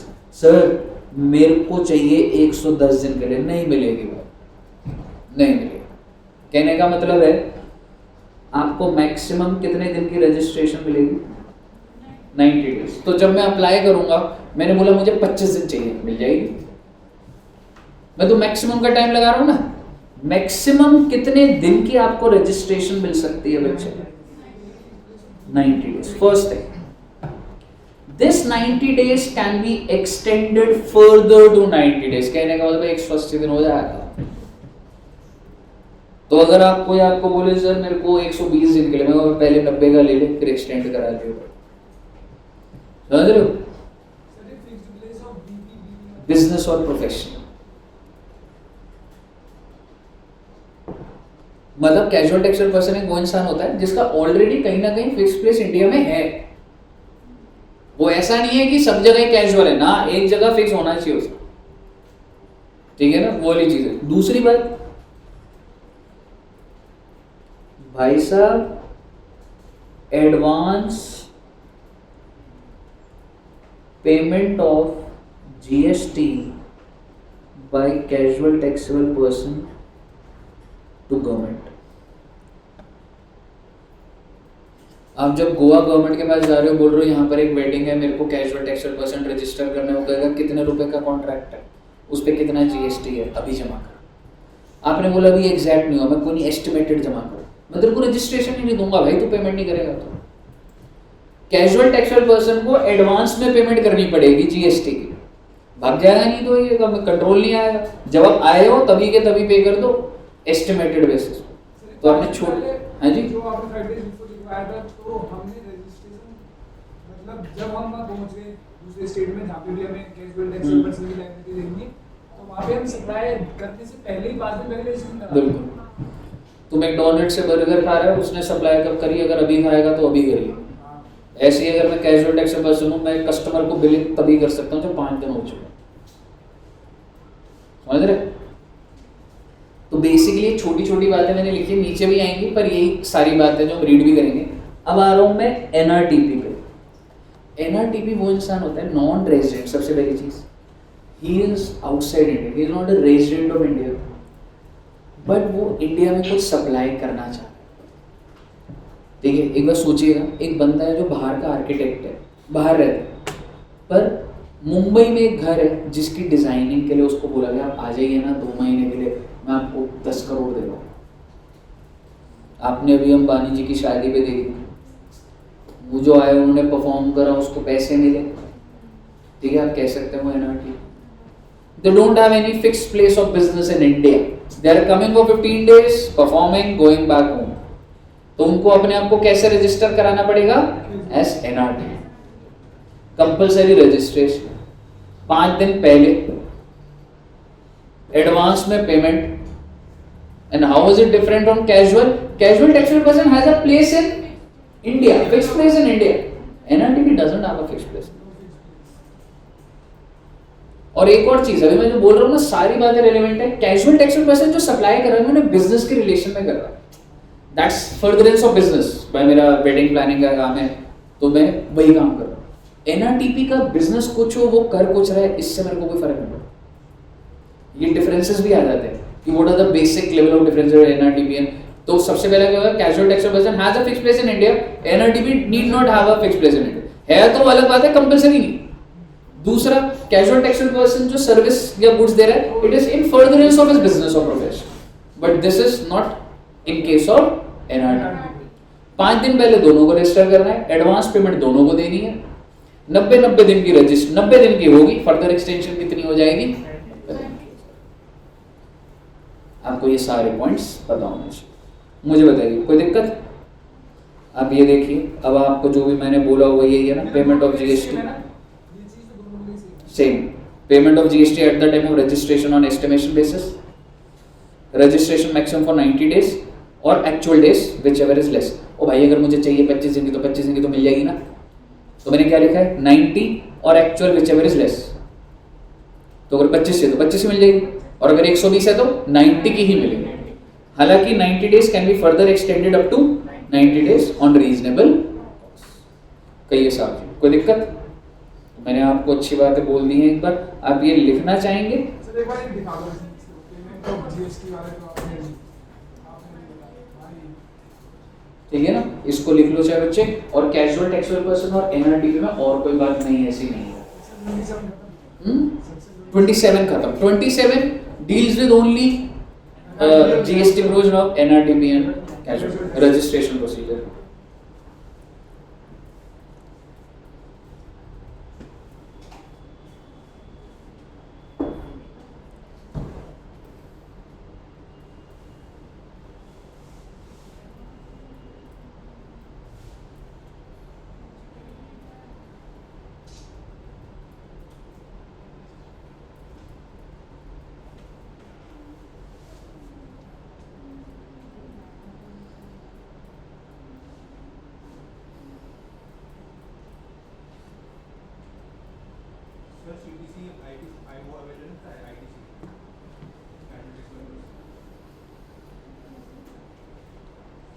मिल जाता है, मिल जाता है. वो तो फिर कॉम्प्लिकेटेड चीज़ें होती है, मतलब वो फिर अलग सेटलमेंट होती है, वो तुम्हारे सिलेबस का पार्ट नहीं है. पर ऐसा बिलिंग जब तक रजिस्ट्रेशन होती है तभी होती है कायदे से. समझ रहे हो. सर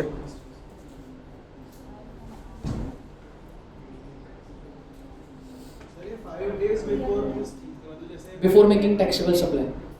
मान ले कि जैसे शॉप सेटअप करी उससे 5 दिन पहले. हाँ, जैसे प्रगति मैदान में मान ले बुक फेयर है, आज से शुरू हो रहा है, तो जिसको भी एज कैजुअल टैक्सेबल लेना भाई 5 दिन पहले रजिस्ट्रेशन हाथ में नीचे तुम्हारा.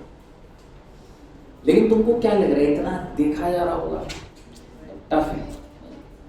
बहुत ही सोफिस्टिकेटेड कोई ट्रेड फेयर जो है वो हो, समझ रहे हो, तब हो सकता है वो फॉलो कर रहा है. पर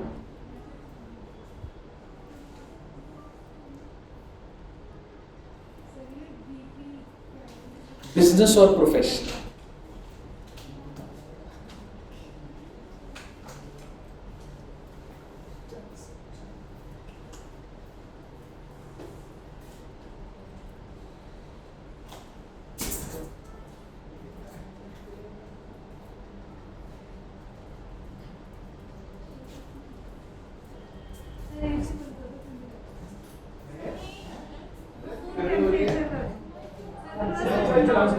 वो वाला चला देता हूँ, एक पूरी हो जाएगी.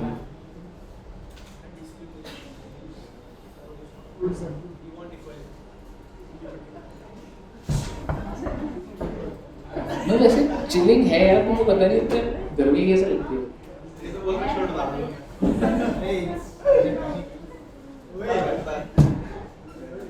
मेंटोस जिंदगी.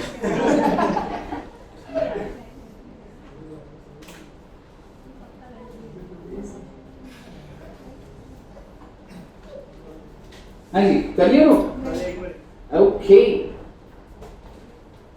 कितना अच्छा इंसान है, तो लोड भी करने को दिया था. Such a good person.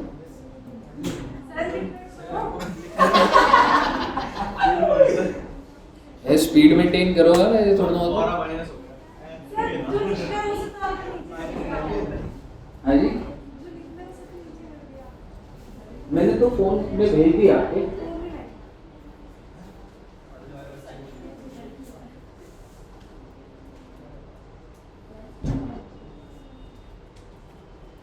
Mahesh ji ने लिख लिया।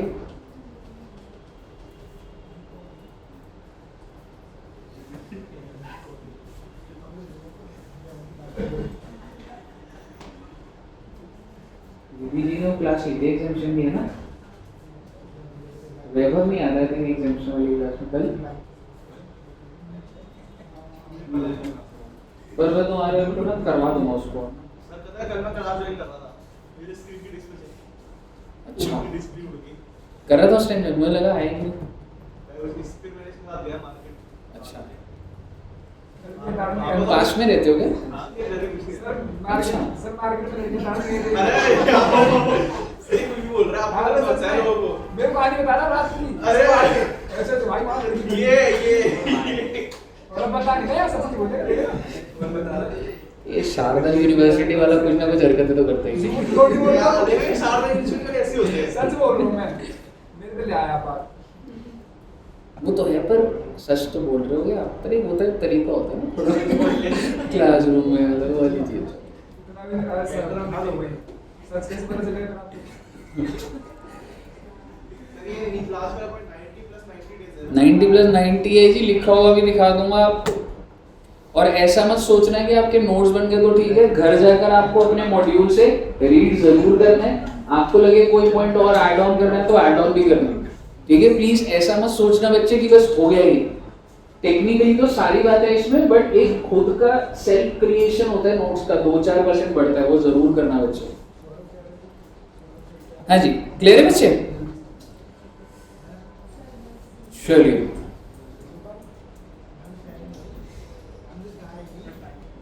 हाँ जी, पता लग गया मुझे, कोई बात नहीं।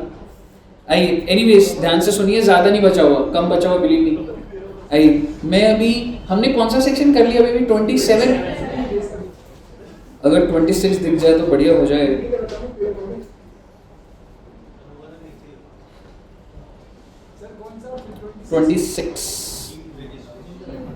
26 हेडिंग लिख लो, मैं नोट बनवा देता हूँ यहाँ पे, ठीक है। सेक्शन 26,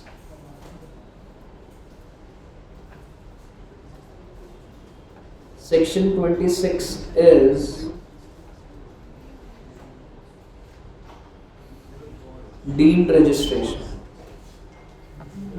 बच्चे ये जो जीएसटी में जो रजिस्ट्रेशन मिल रही है आपको, हालांकि मुझे बात करनी है कितने डिजिट, क्या प्रोसीजर है, अभी यही बच रहा है, पर ये जो आपको रजिस्ट्रेशन मिल रही है ये टैक्स वाइज मिल रही है कि मैं सीजीएसटी में रजिस्टर हो गया, मैं एसजीएसटी, मतलब मान लो आपकी दुकान है कालिका जी में, तो ऐसा होगा कि मुझे कालिका जी वाली दुकान को सबसे पहली चीज तो शॉप गेट्स रजिस्टर्ड, ये तो आप एस्टैब्लिश फैक्ट रखिएगा। पर्सन रजिस्टर्ड नहीं होता, शॉप का नंबर होता है। हर कोई अपनी शॉप पे जो जीएसटी नंबर लगाता है वो शॉप की आइडेंटिटी होती है, ठीक है। अगर आपने उसके साथ वाली शॉप भी ली है और उसको अलग से करा है, तो अगर ये 001 है तो वो 002 है, तो नंबरिंग चल रही होती है रजिस्ट्रेशन नंबर में, शॉप का वो नंबर है टेक्निकली।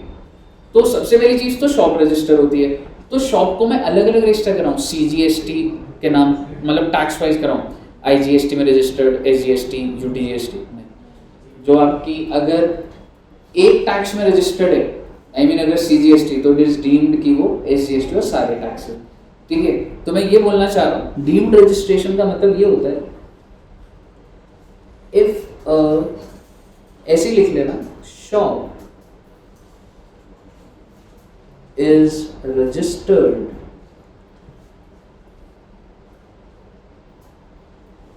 by Delhi government. अच्छा सर, मतलब हमको रजिस्ट्रेशन किससे लेनी है? बेटे स्टेट की सरकार देती है।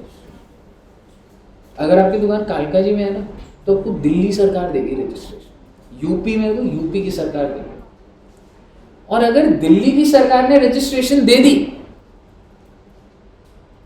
It is deemed that central government has also granted the registration. तो आपको कोई सेपरेटली आपको ऐसे नहीं करना होता कि दिल्ली से ले लिया तो उसका सेंट्रल गवर्नमेंट नहीं, ऐसा नहीं। समझ रहे हो? और अगर मैं बोलूं if the application for registration is cancelled bye Delhi government, Delhi government ने आपने फॉर्म भरा, मैं आपको बस ऐसी जनरली बताया था करेंगे, एप्लीकेशन किस में जाती है, REG 01 करके फॉर्म है, ठीक है, फॉर्म है जिसको भरा जाता है। अब उसके बाद वो गवर्नमेंट के ऊपर होता है वो एक्सेप्ट करे रिजेक्ट करे। So if it is cancelled by the Delhi government, अब इसको मैं क्या मानूं, it is deemed that central government sir ये एप्लीकेशन में नीचे जो लिखा आपने REG 01 फॉर्म का नाम लिखा है, कई बार आ जाएगा, याद हो जाएगा तो। It is deemed that central government has also cancelled the registration. Clear है बच्चे?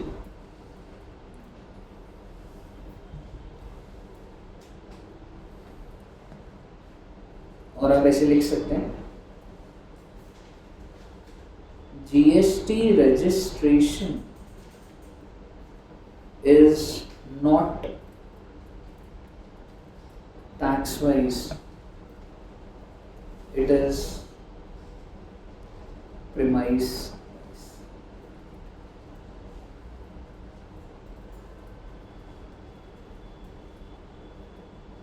premise wise registration,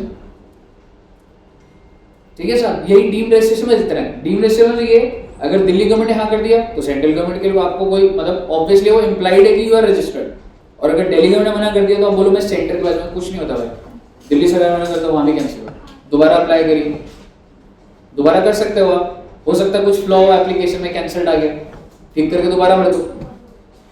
बताइए क्लियर है बच्चे? ओके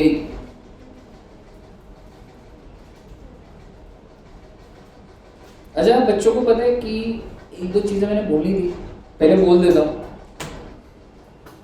अगर आपकी शॉप है सिर्फ कालका जी में, ठीक है, तो फर्स्ट डे से ही आपको रजिस्टर कराना था क्या?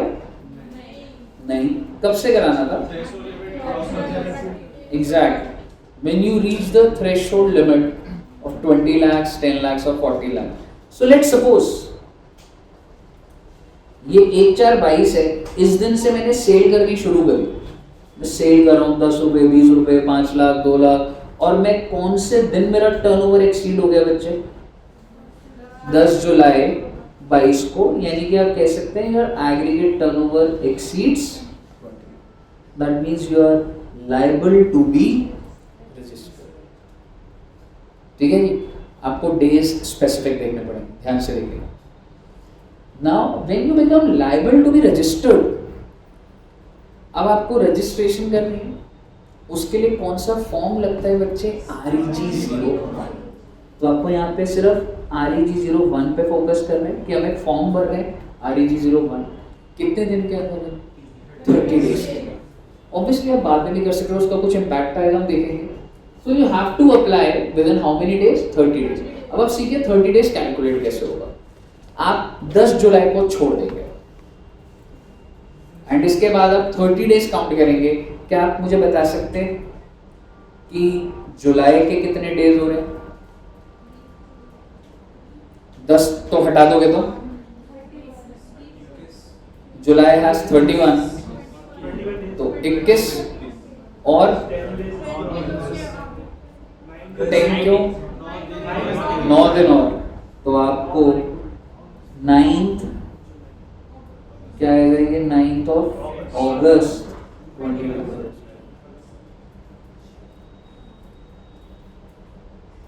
मुझे बताइए कोई दिक्कत? बेसिकली मैंने उस दिन को छोड़ दिया और 30th डे जो मेरा था वो मैंने ले लिया। यहाँ तक क्लियर है? पहले आपको सिस्टम पता होना चाहिए, मैं इसलिए नहीं बता रहा, टाइम पास नहीं कर रहा, दोबारा से बोल देता हूँ, जब भी लायबल हुए उस दिन को छोड़ दो, ठीक है? लायबल वाले दिन उस दिन को छोड़ दो। तो अब कितने दिन जुलाई के रह गए? 21 और 9 दिन और है, 30th डे का आपको करनी है रजिस्ट्रेशन। इसी हो गया। हाँ जी, हाँ 30 दिन हो गए ना, ठीक है ना? मुझे बताइए यहाँ तक क्लियर है? अब you have to apply within 30 days. Have you applied? Yes, if you have applied. ध्यान से देखिएगा, 9-8 तक करना है। और मान लो मैंने भाई 5 अगस्त 22 को REG 01 भर दिया, मैंने बहुत अच्छी बात है, भर दिया। आपके हिसाब से रजिस्ट्रेशन हो सकता है ना कुछ 8-10 दिन लग जाए, हालांकि आज के टाइम में प्रोसेस और तेज हो गया, बट एग्जाम्पल के लिए मान लो आपको रजिस्ट्रेशन मिलती है 18 अगस्त 22, आपने डॉक्यूमेंट सबमिट करे, कुछ दिन लगे, और फाइनली आपको रजिस्ट्रेशन मिलती है। कौन से फॉर्म में आती है बेटा? REG 06। This is the certificate. दुकानों के बाहर आज के बाद अगर आप सर्टिफिकेट में लगा हुआ देख लो तो ऊपर टॉप पे REG 06 लिखा होगा, समझ रहे हो? 01 02 में उसकी कोई काउंटर कोई एक्सप्लेनेशन आती है, 03 भी है, 04 भी है, 5 भी है। फाइनल सर्टिफिकेट है कि भाई तू रजिस्टर्ड है, कौन से फॉर्म में लिखा आता है REG 06, ठीक है जी? और REG 06 कौन से दिन आया, प्रिंट कब हो रहा है आपको, कब मिल रही है रजिस्ट्रेशन? मुद्दे की बात ये कि आप रजिस्टर्ड किस दिन से, इस दिन तो प्रिंट निकला और गवर्नमेंट ने साइन भी करा कि हाँ भाई आज रजिस्ट्रेशन हो गई इसकी, but what is the effective date? Effective होता है कि हम आपको इस दिन से रजिस्टर्ड मान रहे हैं। इफेक्टिव डेट इज जब से आप लाइव 10 जुलाई। जैसे कि इस केस में हमने REG 06 क्या कर दी बेटा 18 अगस्त को, तो इफेक्टिव डेट क्या हो गई बच्चे? 10 जुलाई 2000।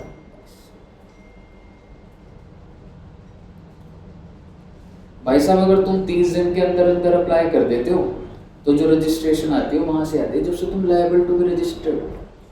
और लायबल टू बी रजिस्टर्ड कब होते? When your aggregate turnover exceeds, मैं 20 लाख बोल नहीं रहा, मैं एक्सीड बोल रहा हूं। लायबल मेरा डॉट 20 लाख है, I am not liable to be registered, I am liable when it exceeds, and it exceeds on 10 July. और क्या मैंने 30 दिन में अप्लाई करा? बिल्कुल करा है। अगर करा है तो मेरी जो सर्टिफिकेट प्रिंट होके निकलेगा उसमें एक डेट तो होगी 18/8 की प्रिंट निकला है उस दिन ऊपर टॉप पे, लेकिन अंदर लिखा होगा effective date of registration is 10th July. और अगर भाई साहब तुमने 30 दिन का डिले कर दिया ना, मान लो 1/4, लायबल कब हो रहे हो? 10/7, अप्लाई कब कर रहे हो आप? 18/8 ले लो। इस केस में आप 1 महीने के अंदर अंदर करा, लेट करा, तो अब जब आपको ये REG 01 के लिए आपने अप्लाई करा, लेट करा, REG 06 कब आया? 21/8, इफेक्टिव डेट 21/8 होगी भाई जब वो REG 06 प्रिंट हो।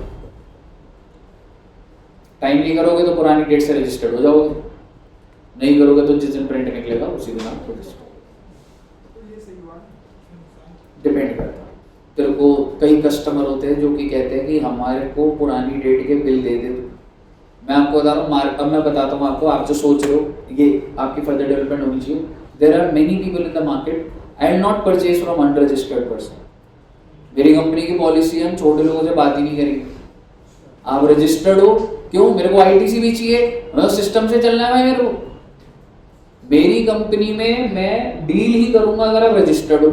अब तुम्हारे पास एक कस्टमर आया और तुम मिडल ऑफ द टाइम में हो, जब अभी रजिस्ट्रेशन नहीं लिया आपने, ठीक है, तो आप बोलोगे ना भाई साहब मैं अभी रजिस्टर्ड नहीं हूं पर मैंने अप्लाई करा हुआ, पुरानी डेट से हो जाऊंगा, इस सेमेस्टर डील तो कर लो मेरे साथ। ये बिजनेस सिर्फ ये थोड़ा ना, सिर्फ ऐसा एंगल से थोड़ा ना एनालिसिस बिजनेसमैन कर रहा है। देयर आर मेनी कंपनी जो कि डील ही नहीं करती अनरजिस्टर्ड, उनका फर्स्ट प्रोटोकॉल यही होता है, if you are not registered, भाई तुम अनस्ट्रक्चर्ड ऑर्गेनाइज्ड सेक्टर और अनऑर्गेनाइज्ड हो भाई, डील नहीं करूंगा, पेमेंट सेटलमेंट टीडीएस समझ ही नहीं आएगा। बताइए क्लियर है बच्चे? तो ये थ्योरेटिकली अभी आपको दिखेगा। अभी कहने का मतलब ये है नॉर्मल रजिस्ट्रेशन में हमें कितने दिन में अप्लाई करना होता है? With in 30 days. In case of casual tax person 5 days. और अगर आप नॉर्मल के केस में विद इन 30 डेज अप्लाई करते हो तो जो REG 06 आएगा वो इफेक्टिव डेट क्या होगी? Liable to be registered. और अगर आप 30 डेज बाद अप्लाई करते हो तो REG 06 जब निकलेगा वही effective date of registration. Clear है बच्चे? सर ये केस ए भी बना रही है आपने उसमें लिखा है अलग से। बना लो ये वाली केस, बनानी है ये, पर मैं भेज दूं या क्या करोगे? बनाओगे? सर बना लेकिन आपने तो भेजा बना ही लो क्योंकि वो सही भी कर दिया ना मैंने उसको। और वैसे मैं ये लेटेस्ट वाली फाइल भी भेजूंगा, पर अब बस मैंने 1-2 चीजें ही और बोलनी है, बाकी तो मेरा कंटेंट कवर्ड ही है।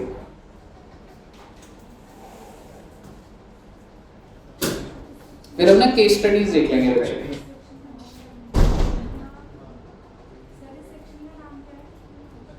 सेक्शन 25 में ही प्रोसीजर फॉर रजिस्ट्रेशन, इनके ऊपर क्वेश्चन आते हैं केस स्टडीज और ऐसे करके। समझ रहे हो कि आपको बताना होगा कि इफेक्टिव डेट ऑफ रजिस्ट्रेशन क्या है। तो आपको सारी डेट्स पता होनी चाहिए, 30 दिन अप्लाई करा नहीं करा, लेट करा, REG 06 कब निकला, इफेक्टिव डेट क्या होगी, सब पता होना चाहिए।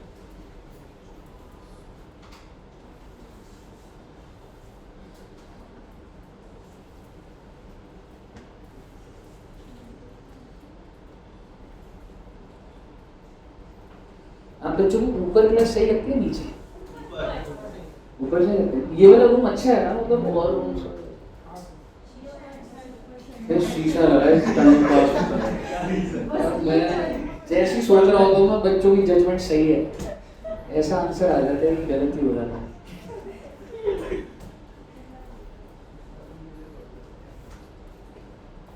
तो कभी इस पर बैठ क्यों सारे? कल से बेटे यहाँ बैठोगे तू तो यहाँ बैठता है, वो तो है। ये सारे शीशा देखती है सारे, मास्क पहन के शीशा क्यों देखते हैं?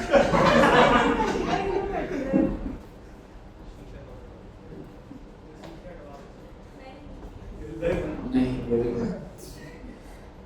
प्रोजेक्टर हटा दो। आपने 18 का लिखा है। हाँ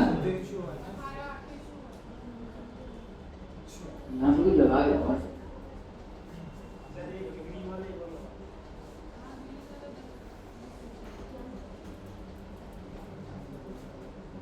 इधर आके बैठो तो ज्यादा पास हो जाएगा, तो ज्यादा सही नहीं है। आगे बैठना तो शीशा अच्छे से देखो।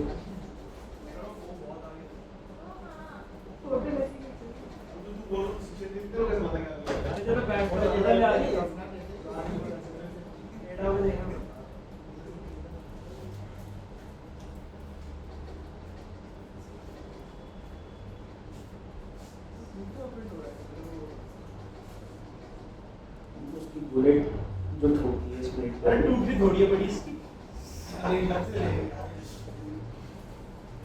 तब से वो तेरे पीछे पड़ेगा।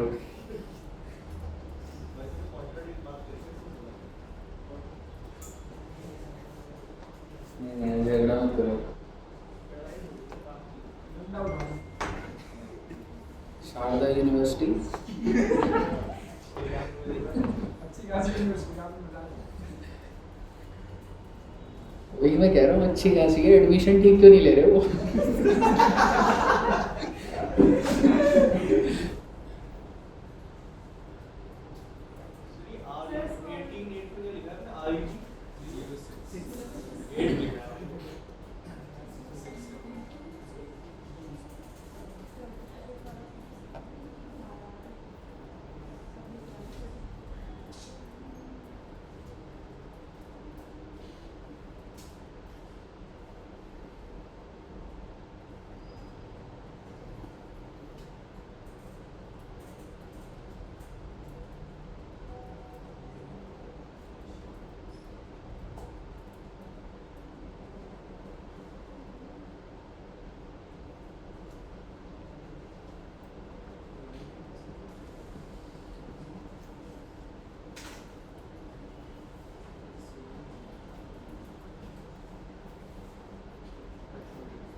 है ही बच्चों।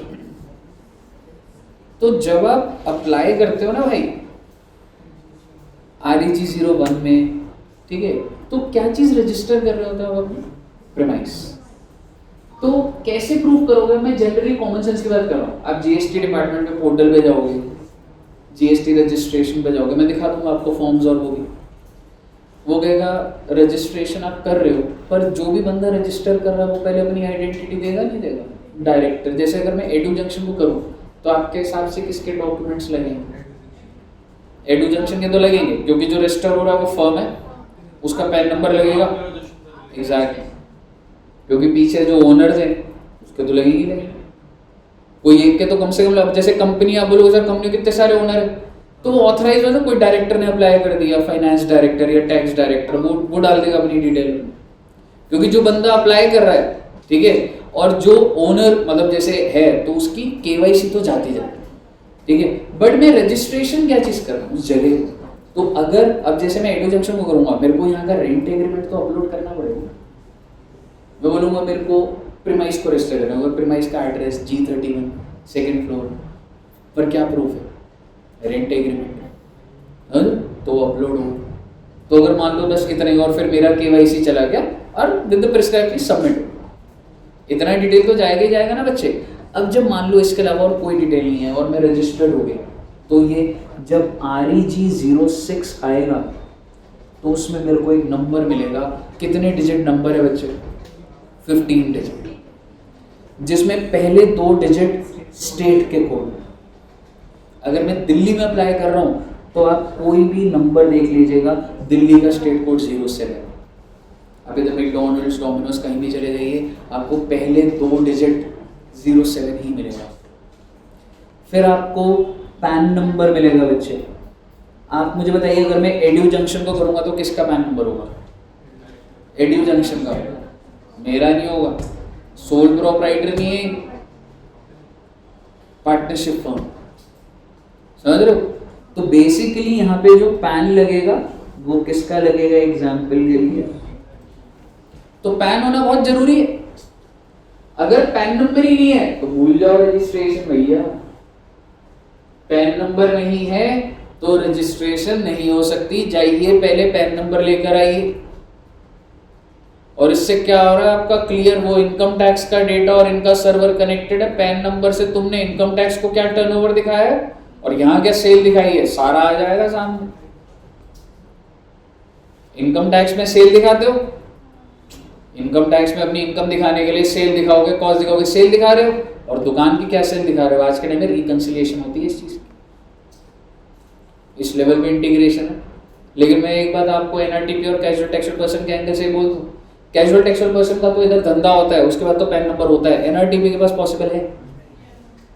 NRTP generally is a person जो अभी आ रहा है 20 दिन के लिए, 50 दिन के लिए, सर वो कहाँ से पैन नंबर लाएगा सर?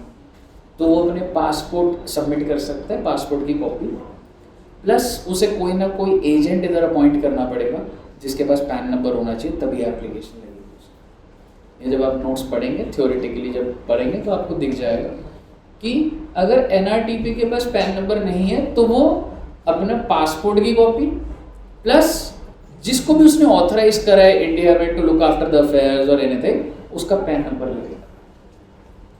ठीक है जी। मुद्दे की बात ये है, यहाँ पर आ जाते हैं। और आप मुझे बताइए, अगर मैं G31 को रजिस्टर कराऊंगा तो यहाँ पे number of premise, edu junction का ये कितना प्रीमाइस है? तो 1 लिखा आ जाएगा। और यहाँ पे Z हमेशा लिखा आएगा, ये सरकार ने भी फिक्स करा हुआ है। वो कभी कोई लॉजिक लगाएगी तो लगाएगी, पर Z होगा ये हमेशा नंबर। और आखिरी वाला होता है बच्चे चेक सम करके, ये भी अल्फा न्यूमेरिक, कोई भी नंबर आता है, कोई भी डिजिट, कोई भी नंबर। कहने का मतलब है लॉजिक। अब मैंने आपको कौन सा समझाना है? मेरा आपसे सवाल, एडू जंक्शन दिल्ली में तो रजिस्टर हो गई, यूपी में एक और खोला और मैं उसको रजिस्ट्रेशन कर रहा हूँ, तो आप मुझे बताइए, यहाँ पे यूपी का कोड आएगा, एडू जंक्शन का पैन नंबर, यहाँ पर क्या है 1 या 2 कोड, ये स्टेट के हिसाब से है ना। यूपी में पहली दुकान है, हाँ एग्जैक्टली, यूपी में पहली है, ठीक है। अच्छा, अब आपके दिमाग में अच्छा सर अगर आपकी दिल्ली में ही सेकंड रजिस्ट्रेशन होती तो यहाँ 2 आ जाता, तीसरी होती तो, और अगर सेम स्टेट में तो ऑप्शन मिल जाता है ना कि 1-2 कराएं या फिर नहीं, but you still have the option तो अपनी हर दुकान को सेपरेट रजिस्टर करा सकता। करा सकते अगर 10वीं दुकान होती तो 9 तो आप लिख देते, 10 में क्या ऐसे छोटा लिखा आ जाएगा, 0। आंसर इज नेक्स्ट आ जाता है ए। अगर किसी के 1 से 9 तक हो गई ना, 10th वाली दुकान पे ए लिखा, बी, और आगे पूछते रहो ऐसे। हाँ बिल्कुल, Z अगर आ गया तो ये बताओ कौन सी दुकान है उसकी, अल्फाबेट कितने हैं टोटल, 26, 9 डिजिट, 35 दुकान से ऊपर है तो भी सरकार को नहीं पता, किसी ने अभी तक 35 दुकानें रजिस्टर नहीं करा रखी दिल्ली में। जिस दिन ये प्रॉब्लम आ गई तो हो सकता है ये Z को यूज कर लेंगे, समझ रहे हो? ठीक है ना? तो बेसिकली आप 35 रजिस्ट्रेशंस तक तो इसमें लिख दोगे, लेकिन उससे आगे नहीं लिख पाओगे। मान लो अगर ये पहली है तो अभी यहाँ पे क्या लिखा है जी, करने बचते हैं सर रजिस्ट्रेशन से तो बचते हैं, कोई नहीं कराएगा इतनी नहीं कराते, बट मेरे हिसाब से शायद सिर्फ जैसे मैकडॉनल्ड्स है, अब इतने सारे मैकडॉनल्ड्स है, पता नहीं उन्होंने सेपरेट कराया है या एक बार चेक करना, इधर से खा लो एक बार मैकडॉनल्ड्स से जीएसटी नंबर आ जाएगा, फिर दूसरी जगह से ऐसे सब जगह बर्गर खाओ, फिर उसके बाद डॉक्टर को ढूंढना तबियत खराब हो। हाँ फ्रेंचाइजी तो सेम ही होगा, फ्रेंचाइजी भी हो सकती है, तो यू नेवर नो, मतलब ये तो देखने वाली चीज है। वो तू पैन नंबर लेगा और दोनों का सेम है तो फ्रेंचाइजी नहीं है, ये हो सकता है वो सेम फ्रेंचाइजी के पास है, मतलब कुछ भी हो सकता है। मुद्दे की बात ये है, बस बेटे खत्म कर रहा हूँ, बस 20-25 मिनट की और बात रहेगी। अब अगर यहाँ पे बात हुई है तो एक कॉन्सेप्ट होता था प्रिंसिपल प्लेस ऑफ बिजनेस और एडिशनल प्लेस ऑफ बिजनेस। देखो क्या है, अपने मैकडॉनल्ड्स की बात कर लेता हूँ, मैकडॉनल्ड्स के 40 आउटलेट है, तो मैकडॉनल्ड्स ने बोला मैं तो एक ही वाले को रजिस्टर करूंगा, बाकी सबको बताना ही नहीं है सरकार को, बर्गर बिक रहे हैं उधर से, इनवॉइसिंग है, बताना ही नहीं है। तो बेसिकली व्हेन यू रजिस्टर, जैसे सपोज करो एड्यू जंक्शन, मैं इस पर आ जाता हूँ, एड्यू जंक्शन G31 करा, अगर हमने इसके बाद एक और इंस्टीट्यूट खोला, अब आप मुझे बताइए दिल्ली में ही खोला, मान लो कैनॉट प्लेस में खोला, अब मुझे बताइए मैं सेपरेट लूँ या मैं बोलूँ अरे इसी रजिस्ट्रेशन में चल जाएगा, क्या चल जाएगा इसमें? हाँ चल जाएगा, लेकिन मुझे अपडेट तो करना पड़ेगा ना सरकार को कि एड्यू जंक्शन की 2 ब्रांचेस हैं। तो बेसिकली मैं वो जो एक और खोल रहा है उसको मैं क्या बोलता हूँ बच्चे, एडिशनल प्लेस। सर उसका एग्रीगेट टर्नओवर फिर इसमें जुड़ जाएगा ना, अगर आप इसी में रजिस्टर करोगे तो पैन बेस पर होता था एड्यू जंक्शन के पैन, मैं चाहे उसकी सेपरेट रजिस्ट्रेशन ले लूँ तो क्या एग्रीगेट टर्नओवर अलग कर दोगे आप? मेरी इधर 4 अगर मान ले ब्रांचेस हैं, सब में 8-8 लाख है, तो ये थोड़ा ना, पैन नंबर तो बीच में एक ही है एड्यू जंक्शन का, पैन बेस था। समझ रहे हो ना क्या बोल रहा हूँ? तो बेसिकली प्रिंसिपल बेस क्या होता है, मान लो एक इंसान है उसको 10 ब्रांचेस खोलनी है, तो वो किसी एक ब्रांच को बोल देगा कि ये मेरी प्रिंसिपल प्लेस है और बाकी 9 क्या हो जाएंगी, एडिशनल प्लेस। आप डेफिनेटली वहां से बेच सकते हो, आपको वो 9 की 9 दुकानों से क्या बिक रहा है सब आपको डिटेल देनी पड़ेगी सरकार को, लेकिन इट्स नॉट नेसेसरी कि आप सबको सेपरेटली रजिस्टर करो। लेकिन आप मुझे बता दो अगर मेरी 10 दुकानें दिल्ली में है, क्या मैं 10 रजिस्ट्रेशन ले सकता हूँ? ले सकता हूँ। क्या मैं एक ले सकता हूँ? ले सकता हूँ। उस केस में एक दुकान होगी मेरी प्रिंसिपल प्लेस और बाकी 9 क्या होंगी, एडिशनल प्लेस। और मैंने एक और दुकान ली है जो यूपी में है, टोटल 11 हो गई, उसको एडिशनल बोल सकता हूँ? नहीं बोल सकता, वो तो स्टेट अलग हो गई, स्टेट वाइज होती है। समझ आ गया ना क्या चल रहा? Very good. तो आप मुझे बताइए बेटे यहाँ तक कोई दिक्कत? वैसे में डेट और है, क्या चाहते हो बोलूं? और है जी, ये दोबारा आप टाइम बता रहे हो? 2:34 हुए, 40 हो रहे हैं अपनी गाड़ी में। एक बार घड़ी रोक के देखो।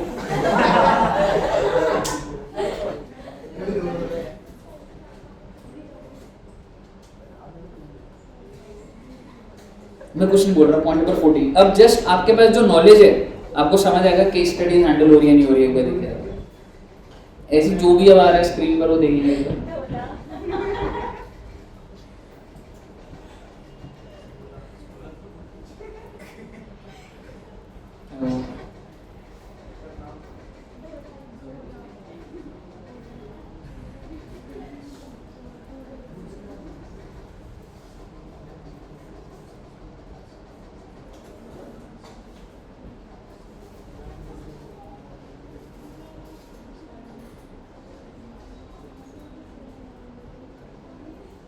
हाँ सर, समझ आ गया।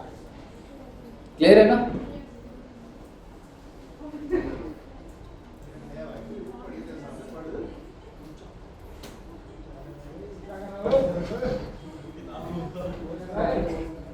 क्या कोर्स करता है?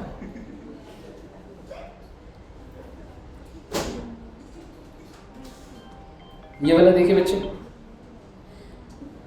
Illustration number 1।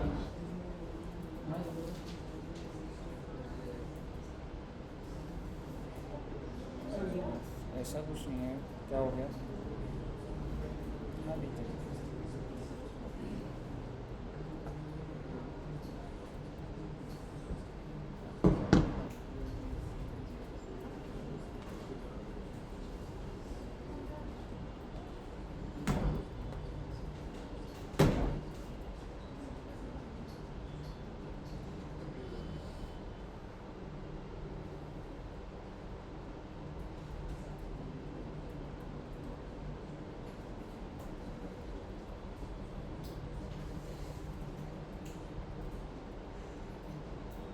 वेस्ट बंगाल में लिमिट कितनी लगेगी? 40 में। क्लियर है?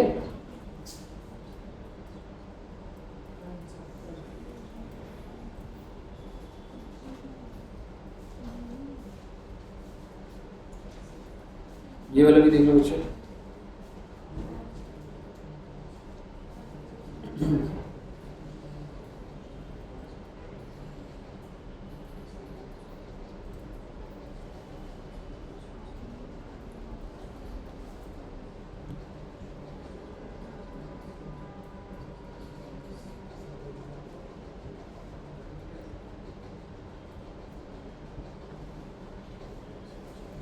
पहले वाले का क्या आंसर होगा?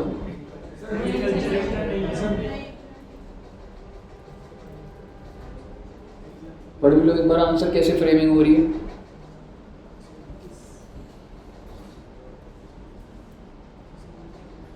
अब इसमें थोड़ा सा लेवल क्या आ गया, इंटरेस्टेड डाल दिया, समझ रहे हो? फिर वो बच्चा कंफ्यूज होता है, भाई इंटरेस्टेड में ऐसा तो नहीं है कंपलसरी आ जाए कुछ है। तो एग्रीकल्चरिस्ट है वेदर ही मेक्स इंट्रा और इंटर। सेकंड पॉइंट,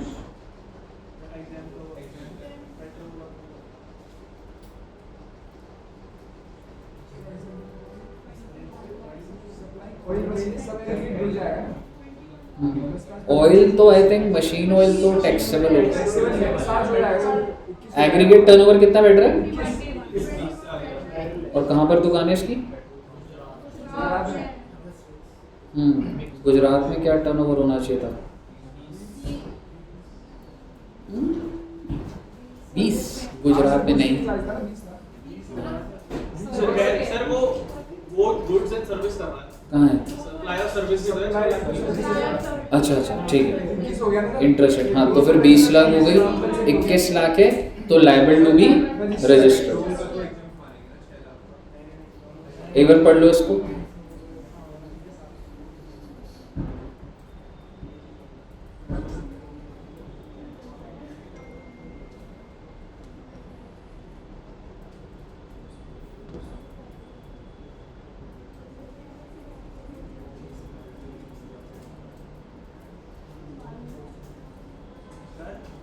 हम्म 22 वाला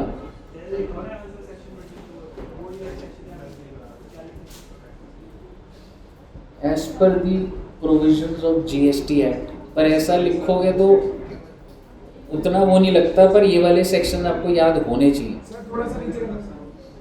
जो रजिस्ट्रेशन वाले कर रहे हैं ना, मतलब 22, 23, 24, 25 डीम्ड कैजुअल टैक्स वाले सब याद होंगे, बेसिक लेवल है। हाँ सर,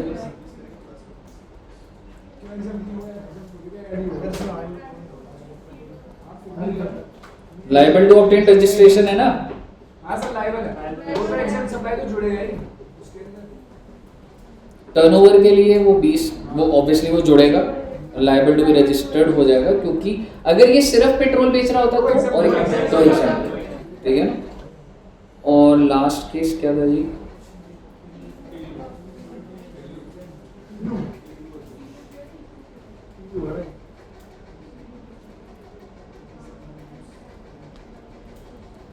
और प्रिंसिपल का नाम क्या है? टीकू, और लिखा हुआ है रजिस्टर्ड है। ध्यान है आपको, वो रजिस्टर्ड वाला प्रिंसिपल का होना चाहिए। ये इनवॉइस इनवॉइस छोड़ो, अगर ये सीधी सी बात है वो है तो एजेंट है रजिस्टर्ड का, कंपलसरी रजिस्ट्रेशन है। ठीक है कि इनवॉइस की क्या बात है, थोड़ी सी और आगे कोई चैप्टर सप्लाई चैप्टर है, उसमें कुछ हल्का फुल्का उससे रिलेटेड है कुछ नहीं। ओके, आ गए बेटे आप। ये वाला टेबल देखना है, ये सब समझ आ रहा है? आप कितने पढ़े लिखे हो गए हो।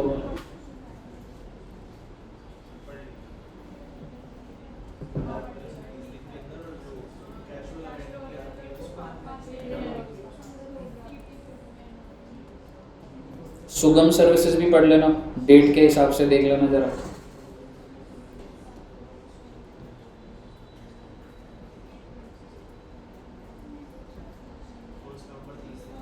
नवंबर में 30 दिन होते हैं ना, तो फर्स्ट को आप लाइबल कब से हो गए? फर्स्ट से फर्स्ट को तो लोगे ही नहीं, तो नवंबर के 29 days and 30th day is 1st of December। ये सब मैं आपको बता चुका हूँ, स्टेट वाइड रजिस्ट्रेशन, ये आप रीड कर सकते हो, ठीक है ना। एक बार पढ़ लो फिर भी, स्टेट वाइड वन रजिस्ट्रेशन पर स्टेट।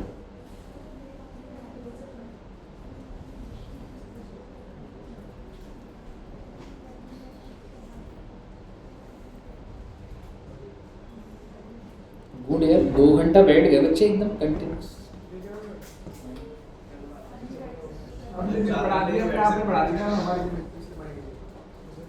कैपेसिटी बढ़ गई है।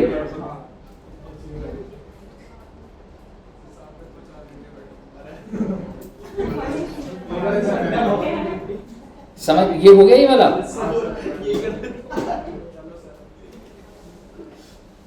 आप अकाउंट से स्टार्ट करेंगे। जाने दो। सर किसी को मेरा उसकी मर्जी का हो गया। क्या इतना कुछ करा भी है? आपने पढ़ाई करी भी है कुछ? मैं सुबह 6 बजे से पढ़ा रहा हूँ।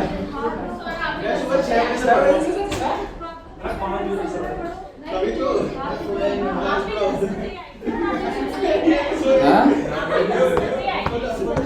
6 बजे मैं पहले घर पे पढ़ाता हूँ ना, इनाया को पढ़ाता हूँ, रुद्रांश को पढ़ाता हूँ, BRS सिखा रहा हूँ रुद्रांश को, कैश बुकिंग। सर उनको 8 बजे ठीक है, नहीं ठीक है, कवर हो गया वैसे जो कंटेंट करना था। ठीक है बच्चे, तो यहीं पर रखते हैं और अब हम कितने बजे मिलेंगे? 3 बजे।